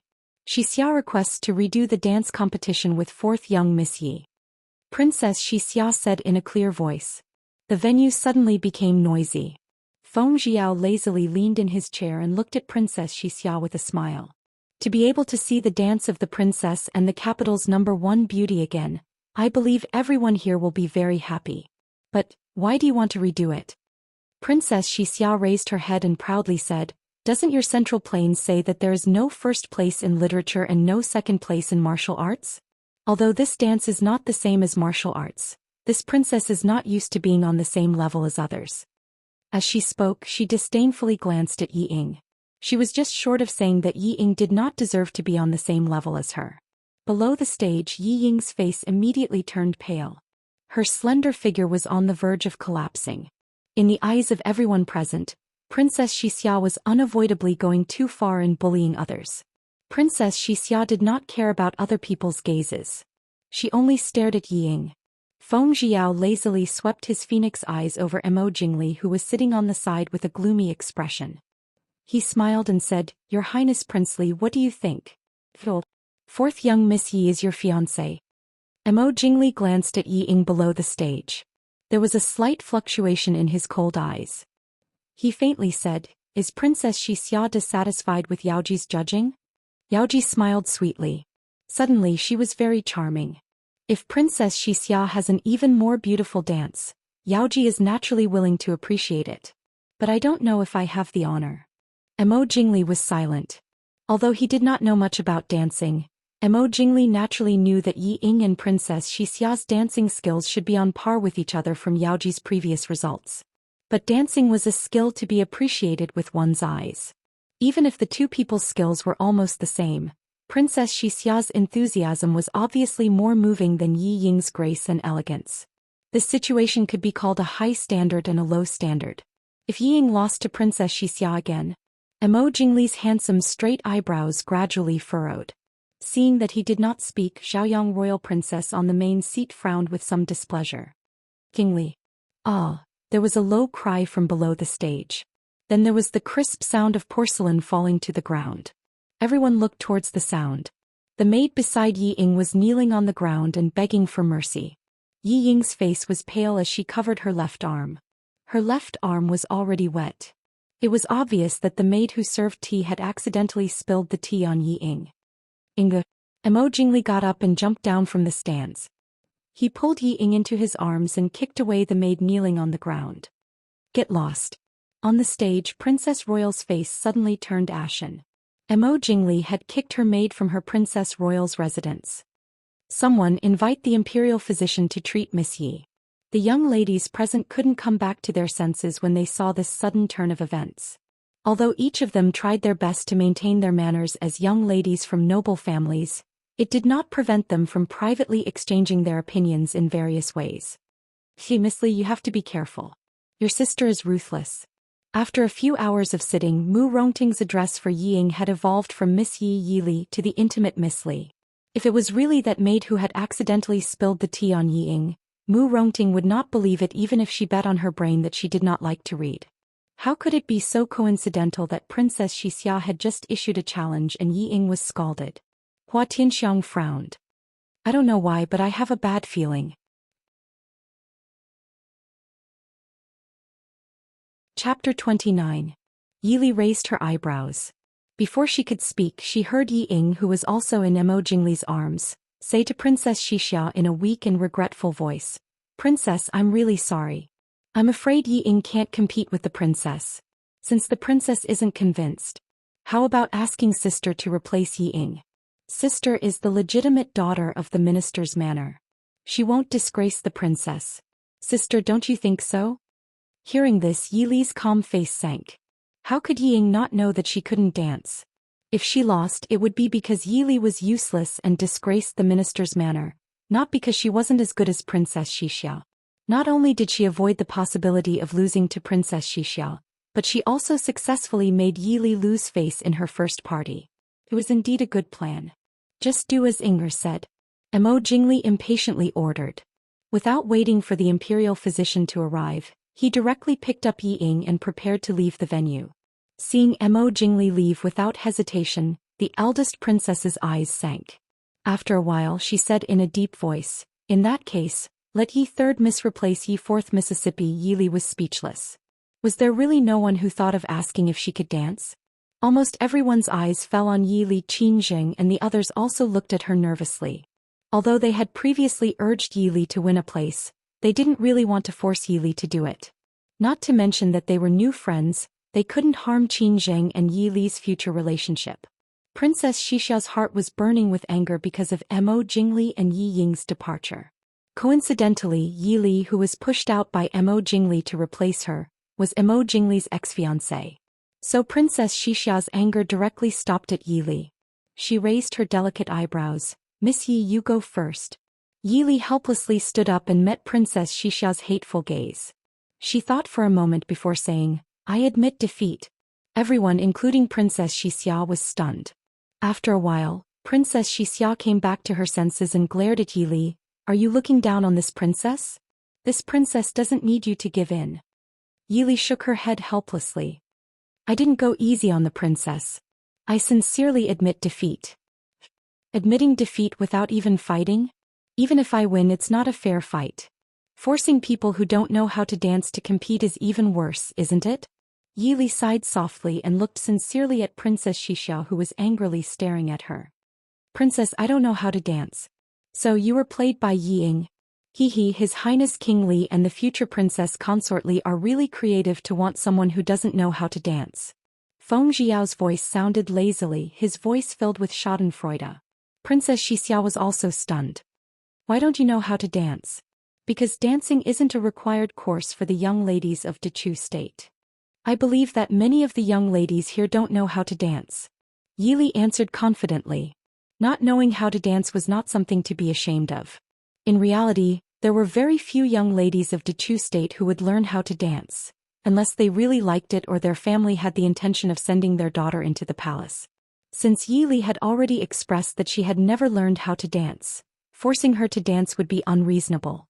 Princess Xixia also understood that she had been played by Yi Ying and could only temporarily suppress the anger in her heart.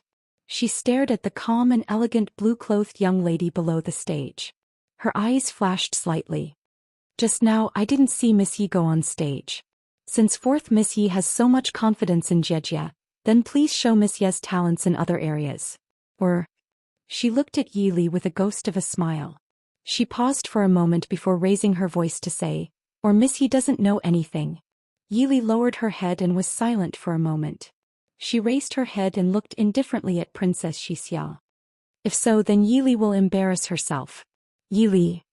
Qingjing said worriedly. Murong Ting and Hua Tianxiang also looked worriedly at Yi. Yi blinked at her and shook her head with a slight smile. Qingjing saw that her smile was not forced and her heart relaxed a bit. Thinking about it, Lier's mother was the most talented woman in the capital and her maternal grandfather was the most outstanding person in the world. Even if she didn't show it normally, she should have learned everything she needed to learn. Under everyone's gaze, Yi walked to the table where the brush and ink were still placed. After thinking for a moment, she picked up the brush and began to move on the fine rice paper. On the stage, Feng Jiao looked with interest at the blue-clothed young lady who was painting with her head down and nodded inadvertently. Sitting next to him, Yaoji glanced at him and laughed in a low voice. Feng San thinks highly of Yi San Xiaojie? Feng Jiao rubbed his nose and said with a smile, isn't she very interesting? At least she's not as mediocre as the rumors say. This calm attitude was enough to make Feng Jiao think highly of her. Not to mention that Mo Jingli had suffered a loss at her hands not long ago. Maybe Yao would really marry a good princess this time. Marquis Muyang's heir also seemed to be interested in the topic of the two. Feng San knows Yi San Xiaojie? Feng Jiao shook his head. You just returned to the capital and you don't know? The future Princess Ding. Mo Shuyao. Mu Yang frowned. He had some friendship with Mo Shuyao when he was young, but since Mo Xuyao's accident, they had not seen each other again. Feng Jiao nodded. That's right. What do you think? Mu Yang raised his eyebrows. Mo Jingli's eyes are blind. Yaoji couldn't help but chuckle. She covered her mouth and laughed. It seems that Feng San and Mu Gongzi are very optimistic about Yi San Xiaojie. The two did not answer, but once again looked at the girl in green who was holding the brush and writing rapidly. They were all from famous families, so they naturally understood each other's meaning. It had nothing to do with appearance or talent.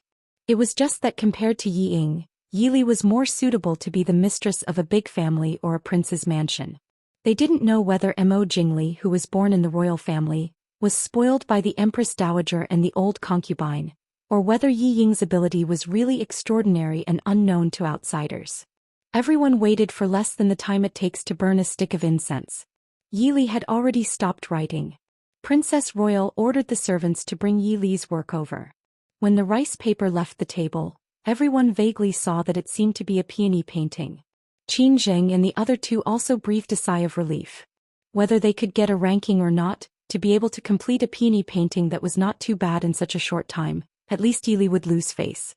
The painting was first presented to the 6 judges on the judging panel for appreciation.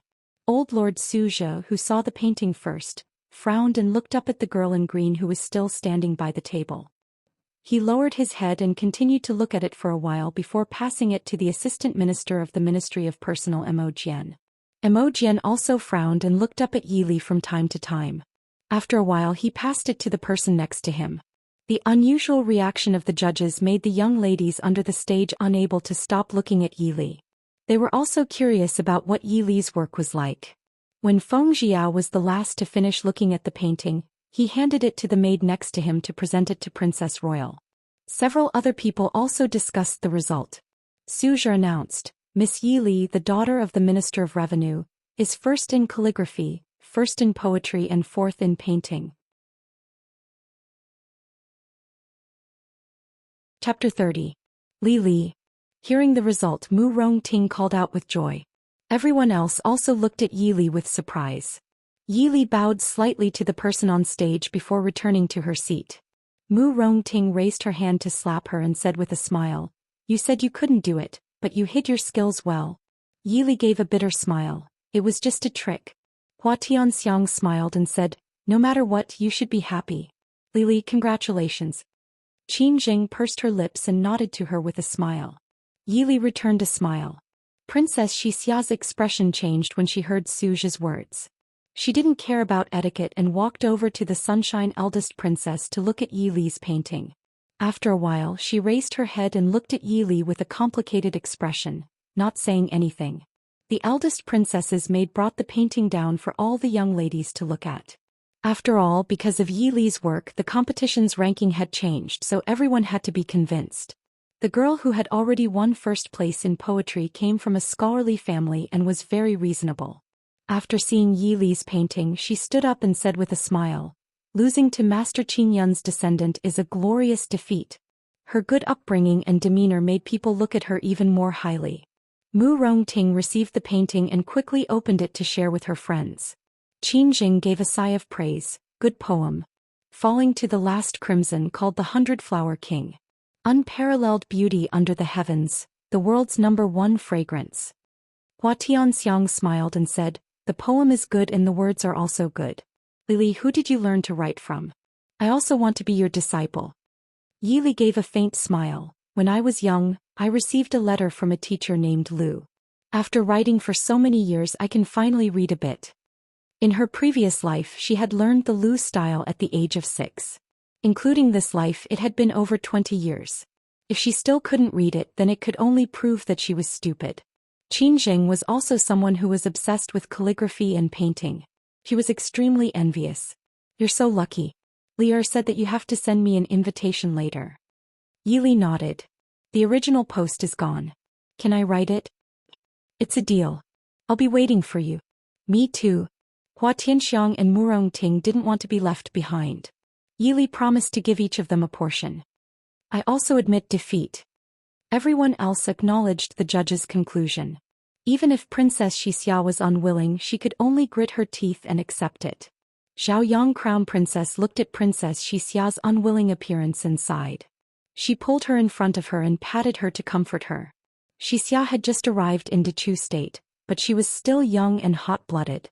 She didn't know if this temperament was good or bad. Since that's the case, then, the champion of this year's 100-Flower Festival will be the third young miss of the Minister of Revenue's residence.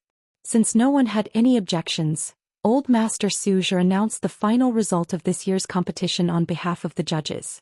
Feng Jiao smiled like a spring breeze and added, "Of course, if there's anyone who isn't convinced, they can continue to challenge third young Miss Yi.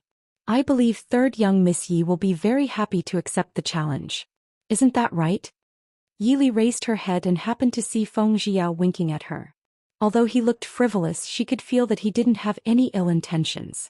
The champion of this year's 100 Flower Festival, Yili, under the urging of Qin Zheng and the others, slowly stepped onto the high platform. She personally received this year's prize from Princess Royal. The beauty pearl, purple jade hairpin, snow zither that all beautiful women dreamed of. Yili didn't feel guilty about winning the prize in a way that could almost be considered cheating. Of course, there was nothing to be proud of. Between losing face and cheating, of course she would choose the one that was more beneficial to her. Third young Miss Yi, I didn't expect Minister Yi to have such an outstanding daughter. Princess Royal looked at the girl in green in front of her and looked at Yili with some disappointment. I had some friendship with your mother in the past.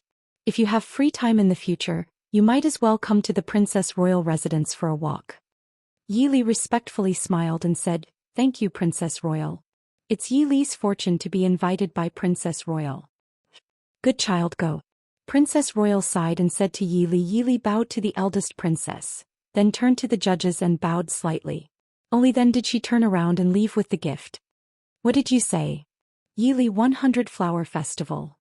Yi Residence, Yi Ying's returning snow pavilion." Yi Ying's always gentle and elegant voice had an indescribable grating to it. In the elegantly decorated parlor, the servant girls kneeled on the ground and fearfully replying to young Miss, "That is indeed the rumor outside. Third young Miss has already returned to the residence. Also, the Imperial Censor Residence, Qin family, Su family, Huaguo Residence, Yangwei General's Residence, Prime Minister's Residence, and Minister of Rights Residence all sent gifts to congratulate third young Miss on winning." A crack finally appeared on Yi Ying's beautiful face. With a wave of her hand, she swept all the things on the table to the ground. The servant girl kneeling at the front didn't dare cry out in pain and quickly said, "Young Miss, please calm down." "Calm down what? Yili, how could that bitch Yili become 100 Flower Festival's champion?" Yi Ying shouted in disbelief. She pushed Yili out because she knew that her mother didn't specially hire anyone to teach her. She would definitely lose face against Princess Xixia, who even she wasn't sure she could win. At that time, even if she didn't become 100 Flower Festival's champion this year, she would lose without a fight, so it wouldn't be shameful. More importantly, at that time, everyone would know that only she, Yi Ying, was the Yi family's most outstanding daughter. Even if Yili was the Su family's granddaughter, she still couldn't compare to her. Even though she was furious, Yi Ying quickly calmed down and recovered her usual elegance and gentleness. She stood up and said, "Get up, let's go see mother." The servant girls in the parlor secretly breathed a sigh of relief. Those who had to clean up the mess cleaned up, and those who had to follow Yi Ying hurriedly tidied up their appearance and followed Yi Ying to see Wang Shi. Inside Rong Luhali Li sat quietly, allowing old Madame Yi, Minister Yi, and Wang Shi to size her up. Old Madame Yi looked at Yi Li with a loving smile and said, "Yi Li is indeed our Yi family's legitimate daughter. Now you're amazing. Our Yi family has produced 200 Flower Festivals champions. In this capital, who doesn't praise us for teaching our daughter well?" Yili pursed her lips and smiled faintly. "Grandmother is too kind. It's all because of grandmother and father's good teaching." Minister Yi looked at his quiet and dignified daughter with a complicated expression. This daughter that he had never seriously paid attention to was completely different from the other daughters in the family. She looked unremarkable, but if you looked carefully, there was a kind of dignity and grace of a noble family. This made him think of the first time he saw his wife who had passed away. She was also so elegant and indifferent. She was so beautiful that it made people admire her, but at the same time she was so elegant that it made people feel inferior. Even if she didn't grow up in the Su family, even if she didn't have the best upbringing, could the bloodline of the Su family still leave his other children in the dust? Minister Yi thought silently when he thought of his daughter's performances at the 100 Flower Festival that he heard others mention. Then he thought of Yi Rong, who was spoiled by his mother, and Wang Shi. Minister Yi felt even more regretful. Why wasn't Yili a boy? Chapter 31. The Qing family, the Su family, the Hua family, the Lu family. These families who sent gifts, you must give them back carefully. Old Madame Yi looked at Wang Shi, who was sitting on the side with her eyes down, and ordered. Wang Shi quickly hid the light in her eyes and said respectfully, "Old Madam, don't worry. I know." Old Madame Yi nodded with satisfaction. "As for those gifts, send them to Qing Yixian. Liu, see if there's anything you like and buy some jewelry and clothes." All the families had sent out invitations. Although not all of them had to go, they couldn't go without a single family. Don't lose the face of the minister's mansion. Before Yi Li could answer, the servant outside the door reported that Si Xiaojie had arrived. Yi Ying changed into a thin white dress and her face was a little pale, looking more delicate and weak. She came in holding the servant's hand and greeted old Madame Yi and Minister Yi. Then she said with a pale face, "Ing-er has lost face for the Yi family. Please punish me." Old Madame Yi raised her white eyebrows and looked at Minister Yi without speaking. Minister Yi had always doted on Yi Ying, even more than Yi Jiaoyi, who had entered the palace. How could he bear to punish her? Wang Shi quickly took her daughter into her arms and comforted her softly. "Silly child, how can this be blamed on you? If it weren't for the accident, the champion of 100 Flowers would still be Ing-er." Minister Yi nodded and said with Wang Shi, "Your mother is right. It's not your fault. Get up quickly. You're weak and the ground is cold." Looking at the happy family of 3 in front of her, Yi Li's expression was indifferent. Her face was still respectful, but she had already begun to think of the new friends she made today. Especially Qin Jing, her future cousin-in-law. She had to think about what to give them in return. There were so many things to do recently. She had no time to participate in this boring family drama. Thinking about her future married life, maybe she could get a husband who was not too good or too bad. If possible, they could form a peaceful and happy family. Maybe she could have 1 or 2 children of her own. While old Madame Yi was sizing up the girl in green, Yi Li's mind had already wandered off and was thinking about the things that she needed to do. Old Madame Yi looked at the scene in front of her and sighed secretly. In the past, Yi Yu and Yi Ying were good friends. Now she realized that Yi Li was the one who had kept a low profile. With this calmness, old Madame Yi believed that if it was Yi Li who entered the palace, she might be able to go further. Unfortunately, Yi Li had chosen the crippled Prince Ding, who was destined to have no future. The heavens were truly toying with him. "Grandmother, it's a joyous occasion for our Yi family that elder sister won first place.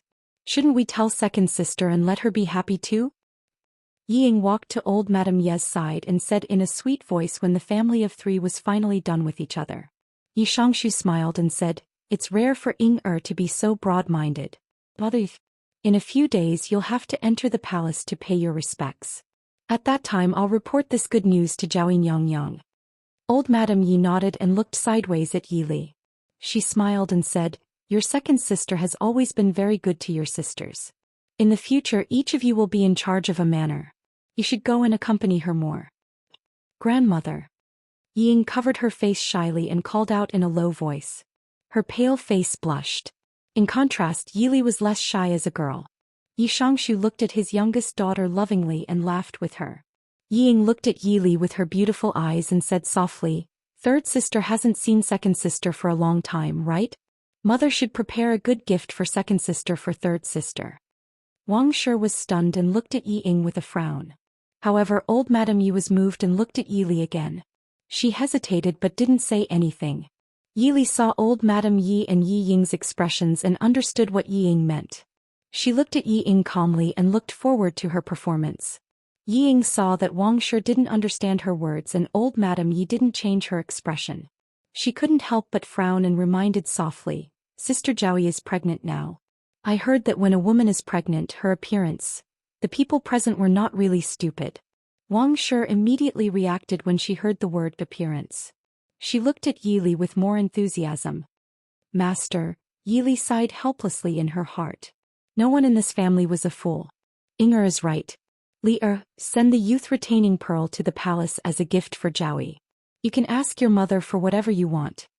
Yi Shangshu obviously didn't think there was anything wrong with Yi Ying's proposal and immediately made the decision. Youth retaining pearl. Yi Li was bored and thought of the most coveted emerald pearl among the 3 prizes she received. It was said that people who wore the youth retaining pearl could stay young forever. For women who loved beauty, It was more attractive than precious jewelry and bright clothes. However, for Yi Li, who was mentally old and physically 15 years old, it wasn't that attractive. Everyone loved beauty. She was still very young now. She only needed to take care of herself a little in the future and pursue beauty when her appearance was basically consistent with her actual age. If she was 50 years old and still had a face of 20 years old, Yi Li wasn't sure if she would like it that much.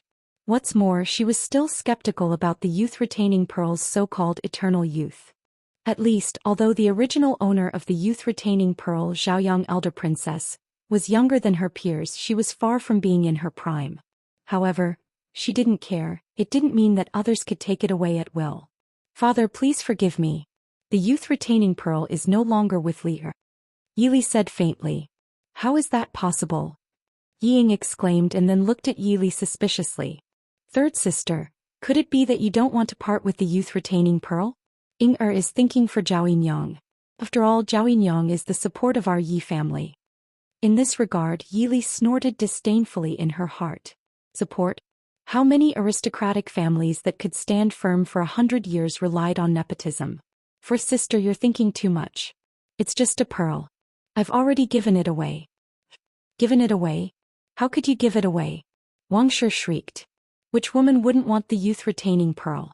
If it weren't for her daughter in the palace, Wang Shi would have wanted to take the youth-retaining pearl for herself. Yi Li looked at her strangely and said in confusion, Li is only 15 years old. It's far from the time when you need the youth-retaining pearl. She wasn't like the ancient people who thought that 14 or 15 years old girls were the most beautiful. Even if ancient girls matured early, a 14 or 15-year-old girl was still too young. Even someone as beautiful as Yi Ying couldn't compare to a 20-year-old girl like Yaoji. Old Madame Ye's eyes darkened. She looked at Yi Li and said, Who did Li give it to? Let's see if we can exchange it back. Even if we can exchange it for something more precious. Yi Li frowned and looked at old Madame Yi without blinking. Her expression was a bit strange. Exchange it back?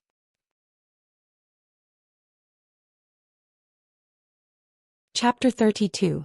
Old Madame Yi was already a shrewd person. How could she not know how rude it was to ask for a gift back after giving it out? But the beauty-retaining pearl was very useful to Zhao Yinyang.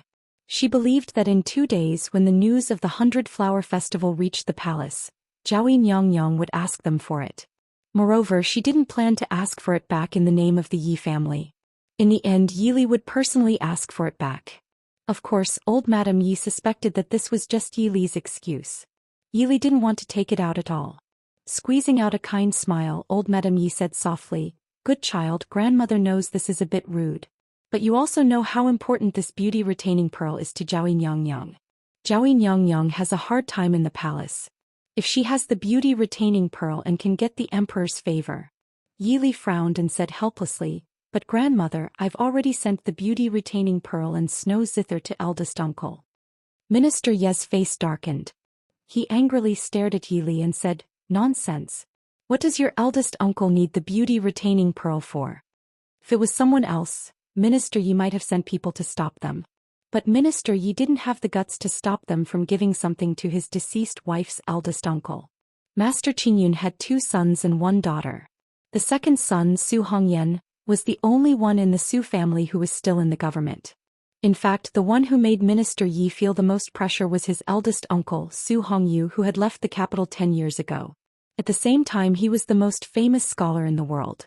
Unlike imperial censor Su, who was refined yet sharp and principled, this great scholar, who was praised by the world and said to have surpassed his master, always had a cultured and elegant demeanor. However, if he didn't like someone, that person would definitely suffer a fate worse than death. This was also the reason why Minister Yi didn't dare to send Yi Rong to Lishan Academy even though they were in-laws. This brother-in-law of his was not as upright as he looked on the outside. Back then he had deeply experienced this. Yi Li smiled faintly and said, A few days ago, eldest uncle wrote a letter saying that grandfather's pine organ was broken a few days ago. So when Lear heard the sound of the snow, she was happy and immediately sent someone to deliver it to grandfather. At the same time, I also remembered that the beauty-retaining pearl was of no use to Lear, so I decided to send the beauty-retaining pearl to eldest aunt. Of course, she also sent the purple jade hairpin, which was said to have health benefits, to second aunt. Minister Ye's face was distorted again. He didn't know why, but when he heard that the pine organ that his daughter gave to his father-in-law was broken, he suddenly felt an inexplicable chill on his back. He was also angry and guilty in his heart. Therefore she couldn't put on a tough attitude towards Yili. She just scolded reluctantly. "Child, why didn't you discuss it with your parents?" Yili raised her eyebrows carelessly. Was it because her father had been an official for too long that his brain was not working well? Or did he really think that Madame Wang was virtuous? To give a gift to the former father-in-law, he still had to discuss it with the concubine's second wife. After discussing it, could she still give it out? It's Li who didn't consider it. It's eldest uncle who said that grandfather was angry. Li can't be filial in front of grandfather. Today when I got the snow sound of the zither, I was happy and immediately sent it away. Yili lowered her head guiltily. Minister Yi smiled reluctantly and said, "Father knows that Li is filial." "Father," Ying anxiously called. Minister Ye's expression was solemn. He waved his hand and said, "This matter is over. No need to say any more.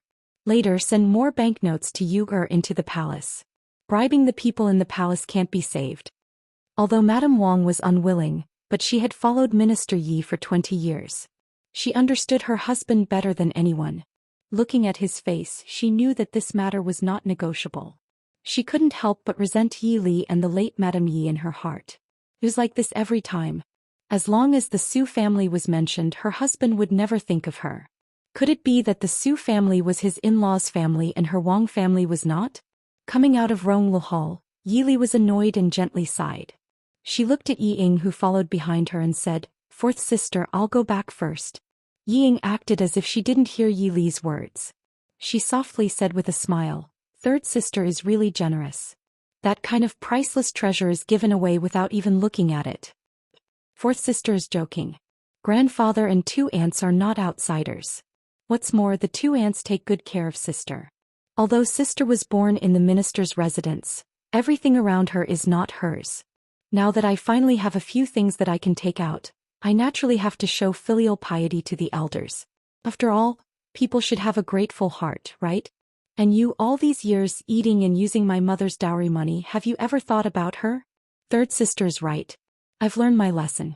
Yi Ying gritted her teeth and said in a low voice. Yi Li smiled, "I'm a common person.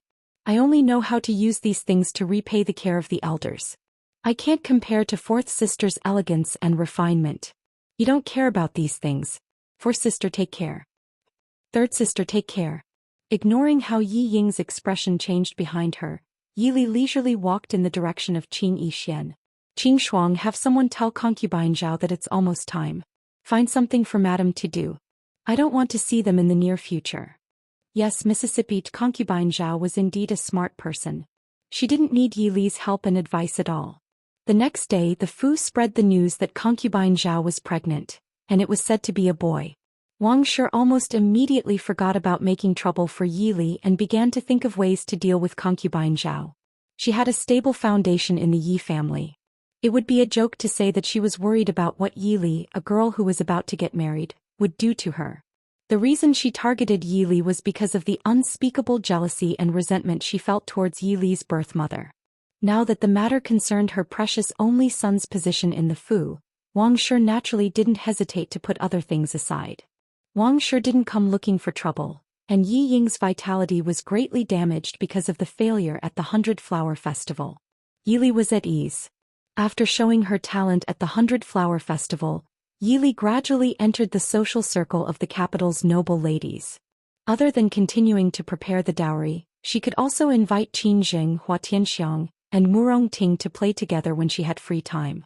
On the 3rd day after the 100-Flower Festival, the young miss who was originally the first in poetry and was surpassed by Yi Li also had the surname Qin. She was the sister of the capital's magistrate Qin Mu. Qin Yuling also sent an invitation to Yi Li. Although they didn't have much contact, Yi Li had a good impression of this iron-faced magistrate's sister. After exchanging letters a few times, they became more familiar with each other. Yi Li, who was in a good mood, didn't mind concubine Zhao coming to her Qing Yixian from time to time to pay her respects. She naturally knew what concubine Zhao was thinking. As long as she abided by her promise, Yi Li wouldn't break her promise. She would naturally ensure that she reached Yunzhou safely and gave birth to the child. On this day, Yili agreed to Qin Zheng's invitation to go shopping. Yili had been idle for the past few days and was preparing to buy some books for herself. She had read most of the books her mother had left behind. However, Yili was clear about her own abilities. Even if she had a photographic memory and memorized all the books in this world, she would never be able to become a talented woman like Qin Zheng, who was proficient in zither, chess, calligraphy, painting, poetry, and song.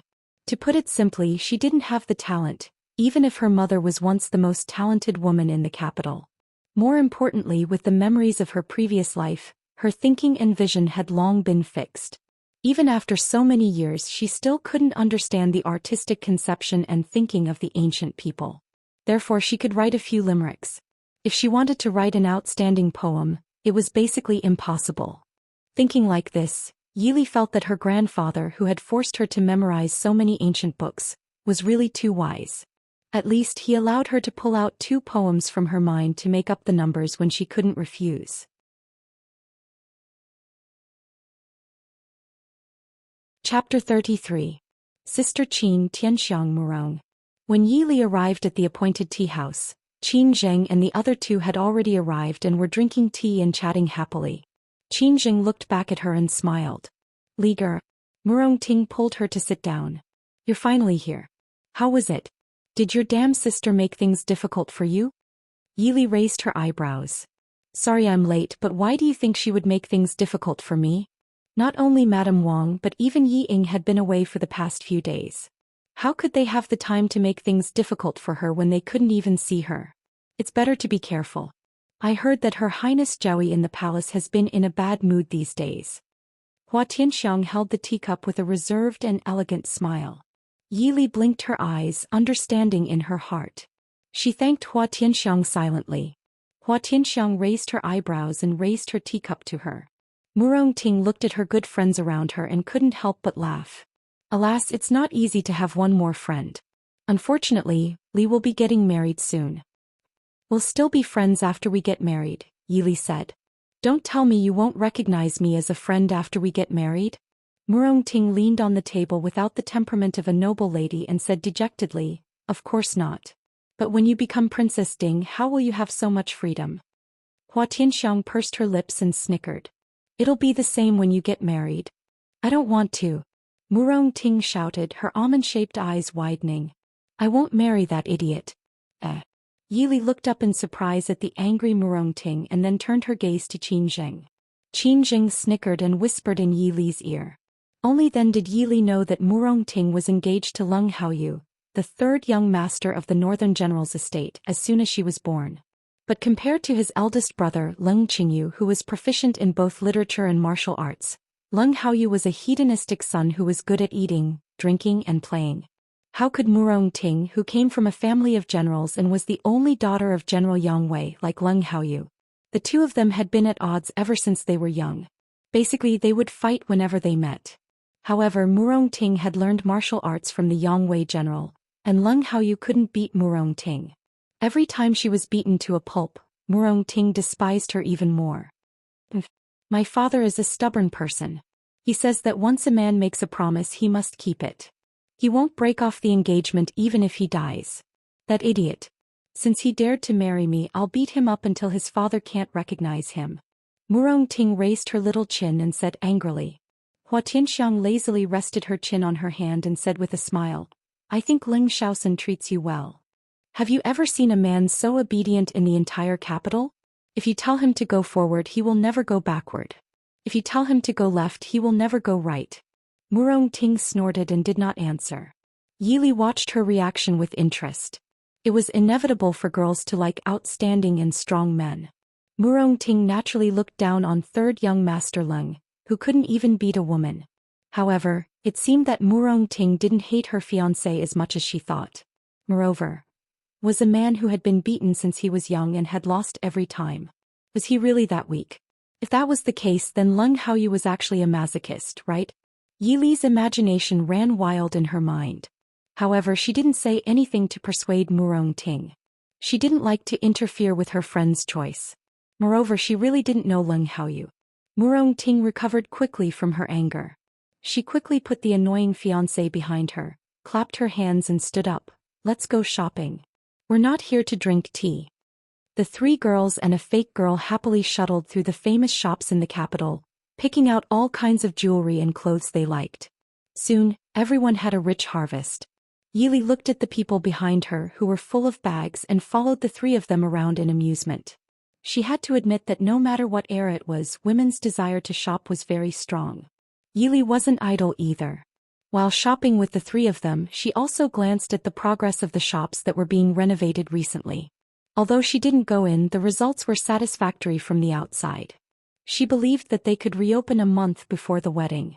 At that time, she might be able to ask her eldest cousin to raise a plaque for the treasure pavilion. Yili planned silently in her heart. After sending the servants who helped to carry the things back, the girls who were tired from shopping planned to find a place to have lunch. Murong-ting, who was most familiar with the delicacies in the capital, recommended the most famous Chuseong Pavilion in the capital. Chuseong Pavilion was indeed the most famous restaurant in the capital. As soon as they stepped into the lobby, they saw the luxurious and graceful decorations of the restaurant that didn't lose to those of famous families. They knew that the background of the owner of this restaurant was definitely not low. Although they didn't come late, the business of Chuseong Pavilion was better than expected. A well-dressed child respectfully apologized to the four of them, indicating that there were no more empty private rooms. Murong-ting often walked outside, so she didn't care about whether there were private rooms or not. She directly let the waiter lead the four of them to the second floor and found a relatively good empty seat to sit down. Yili glanced around the lobby.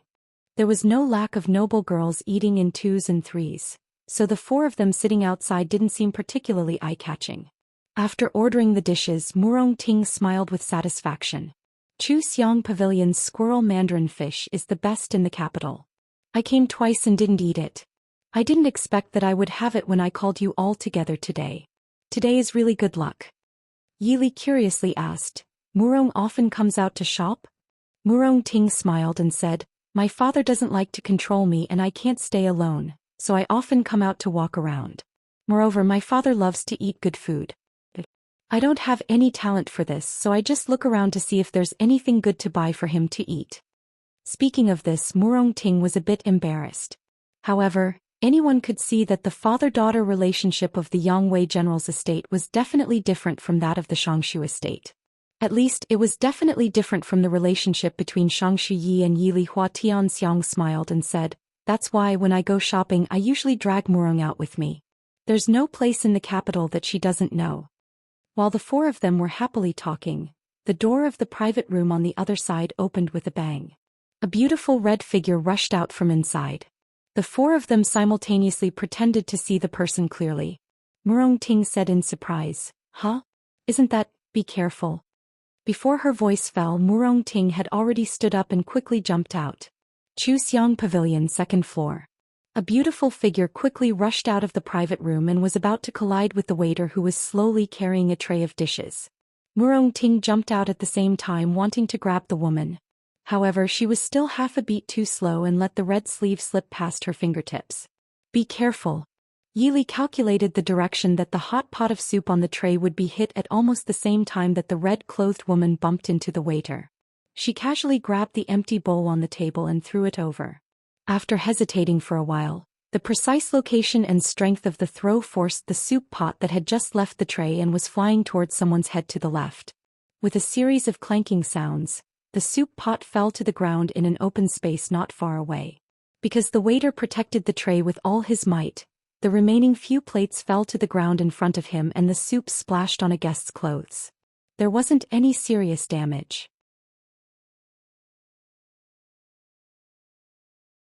Chapter 34. The entire second floor was silent. The waiter's face was pale as he looked at the pot of soup on the ground and gratefully looked at the green-clothed young girl sitting next to him. If it wasn't for the girl throwing the bowl, the waiter knew very well that the pot of boiling soup that had just been put into the fire would very likely fall on the head of the young master who was sitting with his back to him by the stairs. It might even fly down to the first floor and hit the guests below. The red-clothed girl clearly didn't realize what kind of accident she could have caused. After being pulled back by Murong-ting, she angrily threw off her hand and angrily scolded, "You impudent! You dare to block this princess' anger. Qin Zheng and the others finally saw that the red-clothed girl was the Nanzhao country's princess Xixia that they had seen at the 100-Flower Festival a few days ago. Murong-Ting didn't fall for this and coldly said, if you want to put on the airs of a princess, go back to Nanzhao. There are so many people coming and going in the restaurant, yet you still charge around. What if you hurt someone? Princess Xixia's face was ugly. It was clear that her mood was not very good. She disdainfully snorted and said, it's just a few lowly commoners. So what if this princess is hurt? When these words came out, the expressions of all the guests on the second floor changed. It had to be known that Chuxiang Pavilion was one of the best restaurants in the capital. The price was not something normal people could afford. The people who came in and out were all rich and noble. Princess Xixia's arrogant words had undoubtedly offended everyone present.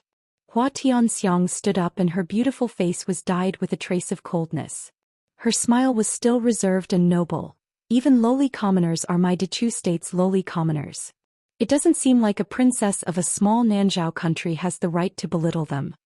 Nanzhao country was small and weak. If it wasn't for the three powerful countries that kept fighting each other for several hundred years, the small Nanzhao would have been swallowed up long ago. You have big guts. Princess Xixia's face was gloomy as she angrily stared at Hua Tianxiang. Hua Tianxiang slightly raised her chin and stared back at her without showing any weakness. She was just a princess of a small country. She respected her a bit because of Zhao Yang, eldest princess. Did she really think that the nobles of Dechu state were afraid of her? Princess Xixia, you should know what kind of place Chuxiang Pavilion is. If someone is hurt, I'm afraid Princess Royal will be in a difficult position. Qin Jing said with a faint smile. Her eyes looking at Princess Xixia did not have the usual gentle aura. Princess Xixia's expression changed slightly. She snorted and glanced at the back of the man whose hair was almost washed by the boiling hot soup. Isn't he fine? Mind your own business. Hua Tianxiang withdrew her gaze from Princess Xixia and smiled at Murong-Ting. Murong, forget it. She was a foreign princess after all. She didn't even know how to apologize. We'll just walk around them whenever we see them. Who knows who will be the next unlucky one?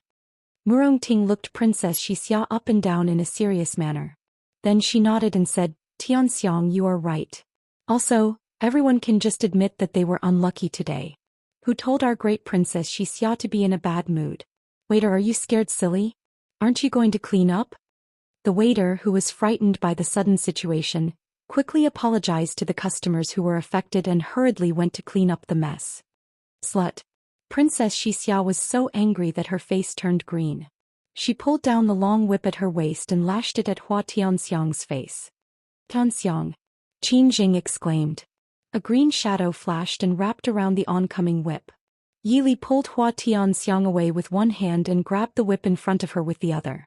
The slight pain in her palm made Yili frown. Because of the seat, she could only pull Hua Tianxiang away for a moment. Then she had to take Princess Xixia's whip. However, her palm didn't hurt as much as she expected. Yili looked over and realized that the whip in Princess Xixia's hand had already slipped out of her grasp. Her face was pale as she stared at Yili while holding the back of her hand. Yili raised her eyebrows and glanced at the surrounding diners. Finally, her gaze landed on the man leaning against the stairs who didn't turn around. Princess Xixia, those who come are guests. My Dechu state subjects respect you. I'm afraid that your habit of waving the whip around is not suitable for the Dechu state. Please conduct yourself with dignity. Waving her hand, Yili's cold gaze landed on Princess Xixia. Slowly putting the long whip back into her hand, Yili didn't plan on returning it to her.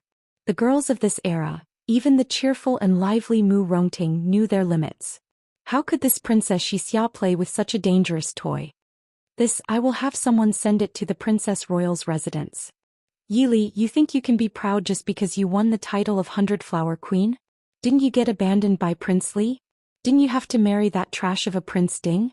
Humph, even this princess feels sorry for you.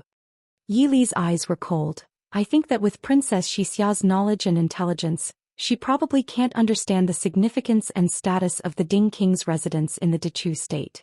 Naturally, she also can't understand the current emperor's kindness. Or perhaps Princess Xixia's forgetful brain has already forgotten that the trash you speak of swept through Nanjiang at the age of 15. Nanzhao was one of them, right? Your Highness the Princess of Nanzhao who can't even compare to trash. Do you still have the face to live? Can you still spout such nonsense here? As for the princess's pity, I probably can't bear it. It's better to keep it for myself. Yi Li's tone wasn't angry nor was it hurried. However, it was this kind of slow and leisurely tone that made Princess Xixia's face turn from gloating to green, then purple, then black. Many of the diners present also began to quietly laugh. Hua Tianxiang, who had been frightened by her face being almost disfigured, came back to her senses. She walked to Yi Li's side and smiled. Li, you've been exposed. How could a small country like Nanzhao know so much? I only hope that with the Princess Royal's guidance, some people will know what a true princess style is. After all, the Princess Royal is the model of a woman in our dynasty. Ting walked over angrily. She had almost lost her courage from not being able to save Hua Tianxiang in time. Now that she reacted, she didn't have a good expression towards Princess Xixia. Tianxiang is right. Princess Xixia is only envious of Li. Although Li can't be Princess Ding, she can be Princess Ding. She didn't want a certain princess to travel thousands of miles. Hee. After being secretly pinched by Qin Zheng, Ting reluctantly stopped her words and replaced them with 2 laughs.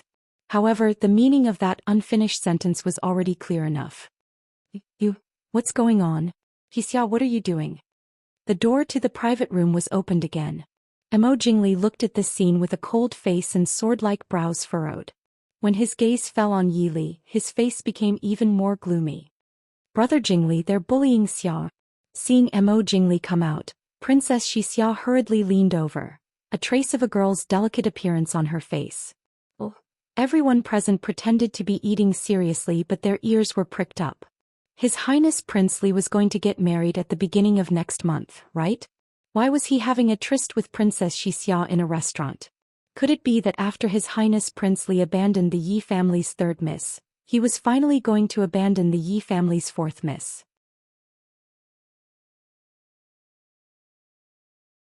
Chapter 35. Jingli frowned. He stared at Yi Li and said, "You don't need to make such a big fuss over such a small matter. Or is Yi Li trying to please the crowd? Give up, I will never marry you." If it wasn't for the fact that they were in public, Yi Li would have given him an unforgettable lesson. Will you die if you don't be narcissistic? Has your Highness King Li seen a doctor? What? Jingli was stunned. Yi Li calmly said, "It's an illness to have uncontrolled fantasies at any time and place. It should be treated as soon as possible." Pucci, it was unknown who finally couldn't hold back their laughter. "Yi Li, you're bold." Jingli had never been a good-tempered person. Being openly mocked by the woman he had abandoned, he was instantly enraged.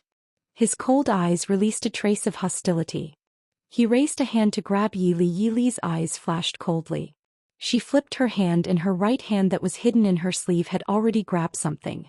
She was just waiting for Jingli to come over. A shadow quickly flashed by. Jingli's hand stopped 1 step away from Yi Li and could not move. A low and gentle voice lightly sounded, "King Li, are you dissatisfied with Ai's future princess?" The entire 2nd floor was silent, and even the clamor downstairs seemed to be very far away. Everyone stared in shock at the place 1 step away from Yi Li.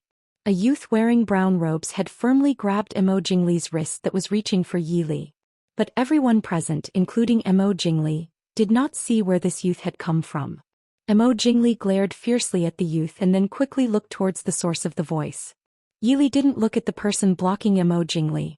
When the voice sounded, she turned her gaze to the straight, plain-colored back at the staircase. Only then did people notice that this person was dressed in plain clothes and was not sitting on a chair in a restaurant.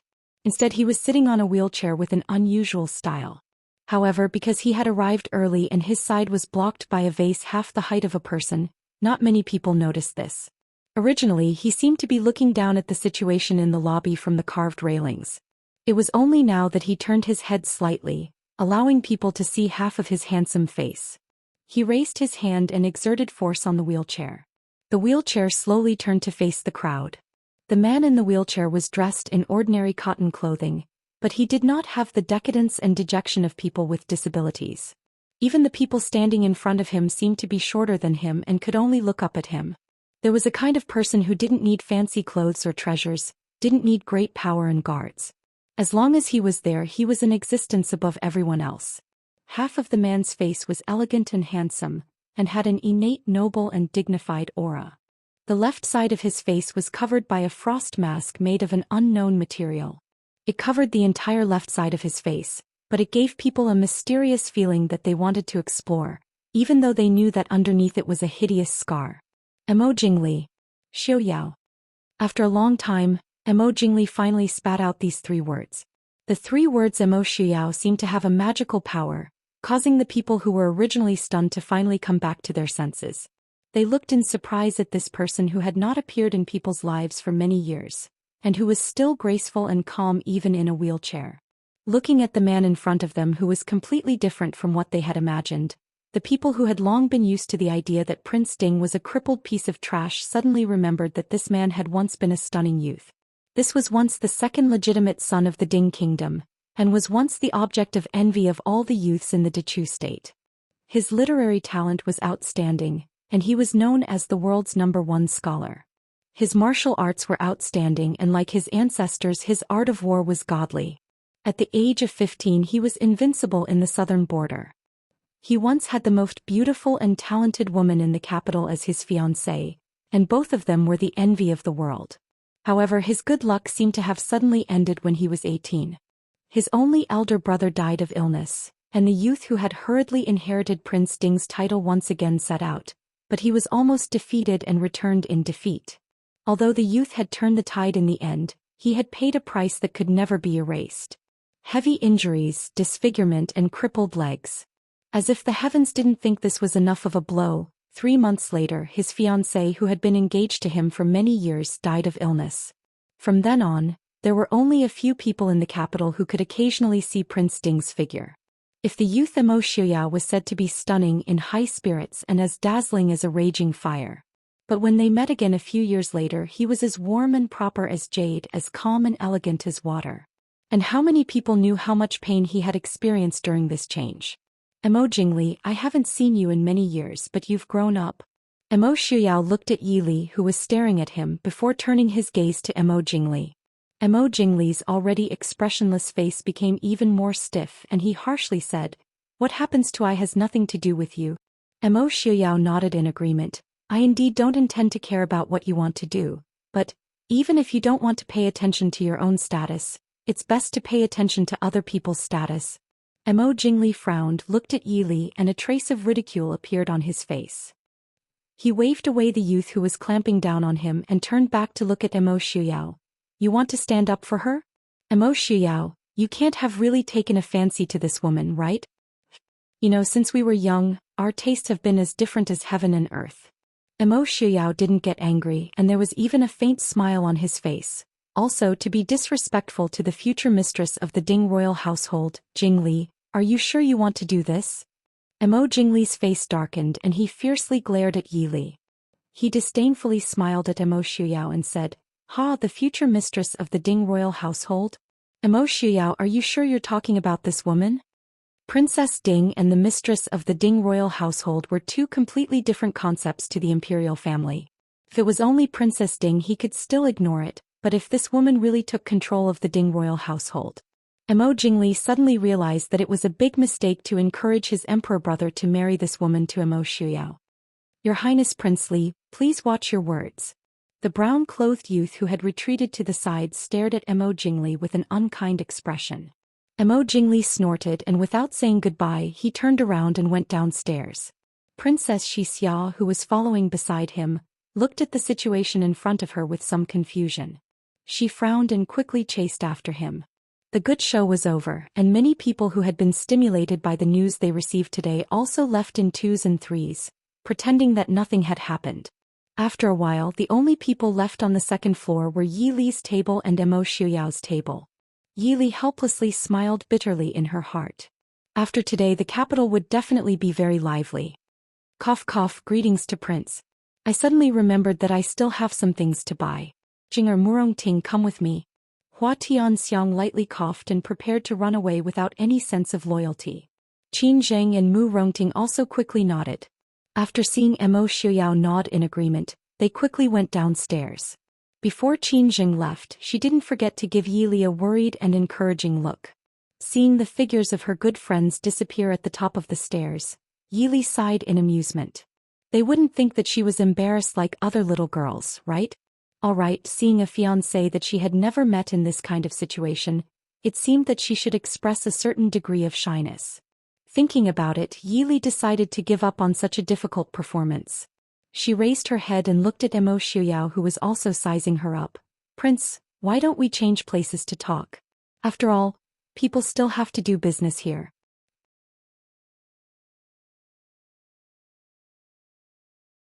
Chapter 36. A trace of surprise flashed through Emo Xiuyao's eyes as he silently nodded his head. Thus, the two of them moved to a private room on the third floor of Chuxiang Pavilion. Miss Yi, you've surprised me. In the only private room on the third floor, Emo Xiuyao sat by the open window and looked at the girl in green, who didn't seem the least bit uneasy. Yi Li smiled slightly. Prince has also surprised me. If the man in front of her was the rumored crippled Prince Ding, then it could be seen just how unreliable the gossip in the capital was. So many years. It seems like there really is a problem with Jing Li's eyes. Emo Xiuyao sighed as a trace of a smile flashed through his warm eyes. Yi Li smiled lightly. It's Prince's attitude that made Yi Li sigh. Actually, I always thought that I would receive a second annulment. Aren't you afraid? Afraid? Yi Li looked at him in confusion before quickly reacting. I'll do my best to be careful. Moreover, the imperial order is like a mountain. Rather than disobeying it, why not try to move forward? Perhaps there will be a different light. Emo Xiuyao lifted his hand to take off the mask on his face. The hideous scar under the mask was immediately exposed to Yi Li's eyes. That hideous scar really did ruin the beauty of the mask, but to Yi Li, who had seen broken limbs, bombs and corpses, it wasn't even enough to shock her. Thus, she only blinked her eyes and asked apologetically, Prince, are you trying to scare me? Emo Xiuyao stared blankly before a faint smile appeared on his lips. No, actually I don't like wearing this. Even though half of his face had been destroyed, Emo Xiuyao never wore a mask when he was alone. He wasn't someone who didn't dare to face himself. Yi Li nodded in agreement. I also don't like people who wear masks. With a mask on, it was hard to see a person's expression and thoughts. Emo Xiuyao was speechless. The girl in front of him was completely different from the girl Feng Jiao had investigated in his own conjecture. Looking at that calm and beautiful face, Emo Xiuyao suddenly felt that Feng Jiao was right. Yi Li was indeed a very interesting woman, and she was the best choice he could make. A woman who was very suitable to be the future mistress of the king's mansion. Rongeltang as usual, Yi Li sat in her seat with her head lowered. Facing the different expressions of everyone present, it was as if she didn't see anything. Minister Yi looked at his calm third daughter and aggrieved fourth daughter in front of him. He only felt a throbbing pain in his head. Originally, he wanted to reprimand Yi Li as usual, but looking at Yi Li's indifferent expression, the old fox who had been in the imperial court for decades suddenly realized that this wasn't the best choice. Moreover, it might lead to certain consequences that he did not want to face. Old Madame Yi was still high and mighty. She took in the expressions of everyone present. She thought of the servant's report that Prince Ding's carriage had personally sent her granddaughter to the gate. Although no one saw Prince Ding himself, they could basically confirm that it was Prince Ding who had personally sent Yi Li back. Looking at Yi Ying's bitter face, old Madame Yi was even more disappointed in this pampered granddaughter. Since Li and Prince Ding's marriage was arranged, Prince Li's behavior towards Ying became less and less caring. Of course, this could be due to Yi Ying's reputation during this period. But such an obvious change, even an old woman like her who rarely went out could detect it. Could it be that her smart and clever granddaughter didn't notice it at all? She didn't think about how to hold on to Prince Li, but still found trouble for her sisters. Could it be that she didn't understand that even if Li was not favored, she was still a daughter of the Yi family? In the future she would also be of help to the Yi family? For the first time, old Madame Yi doubted whether it was a mistake to exchange Yi Ying for Yi Li and Prince Li's marriage. Enough. Ying Li is your elder sister. Pay attention to your propriety as a younger sister. Old Madame Yi said. Yi Ying was stunned. She couldn't believe that old Madame Yi would actually speak up for Yi Li. Her eyes reddened as she felt wronged. She bit her red lips and said, but grandmother, how could she embarrass Prince Li in public? This makes Ying Pa. Old Madame Yi slammed the table heavily and said coldly, embarrass Prince Li. Prince Li made things difficult for Li in front of so many people. Why didn't he think of embarrassing the Yi family? Or does he think that the Yi family can only have Prince Li? Old Madame Yi looked with some disappointment at Yi Ying, who still wanted to say something. For a man, she completely disregarded the family's reputation and interests. Could such a granddaughter really be expected to bring any benefits to the Yi family in the future?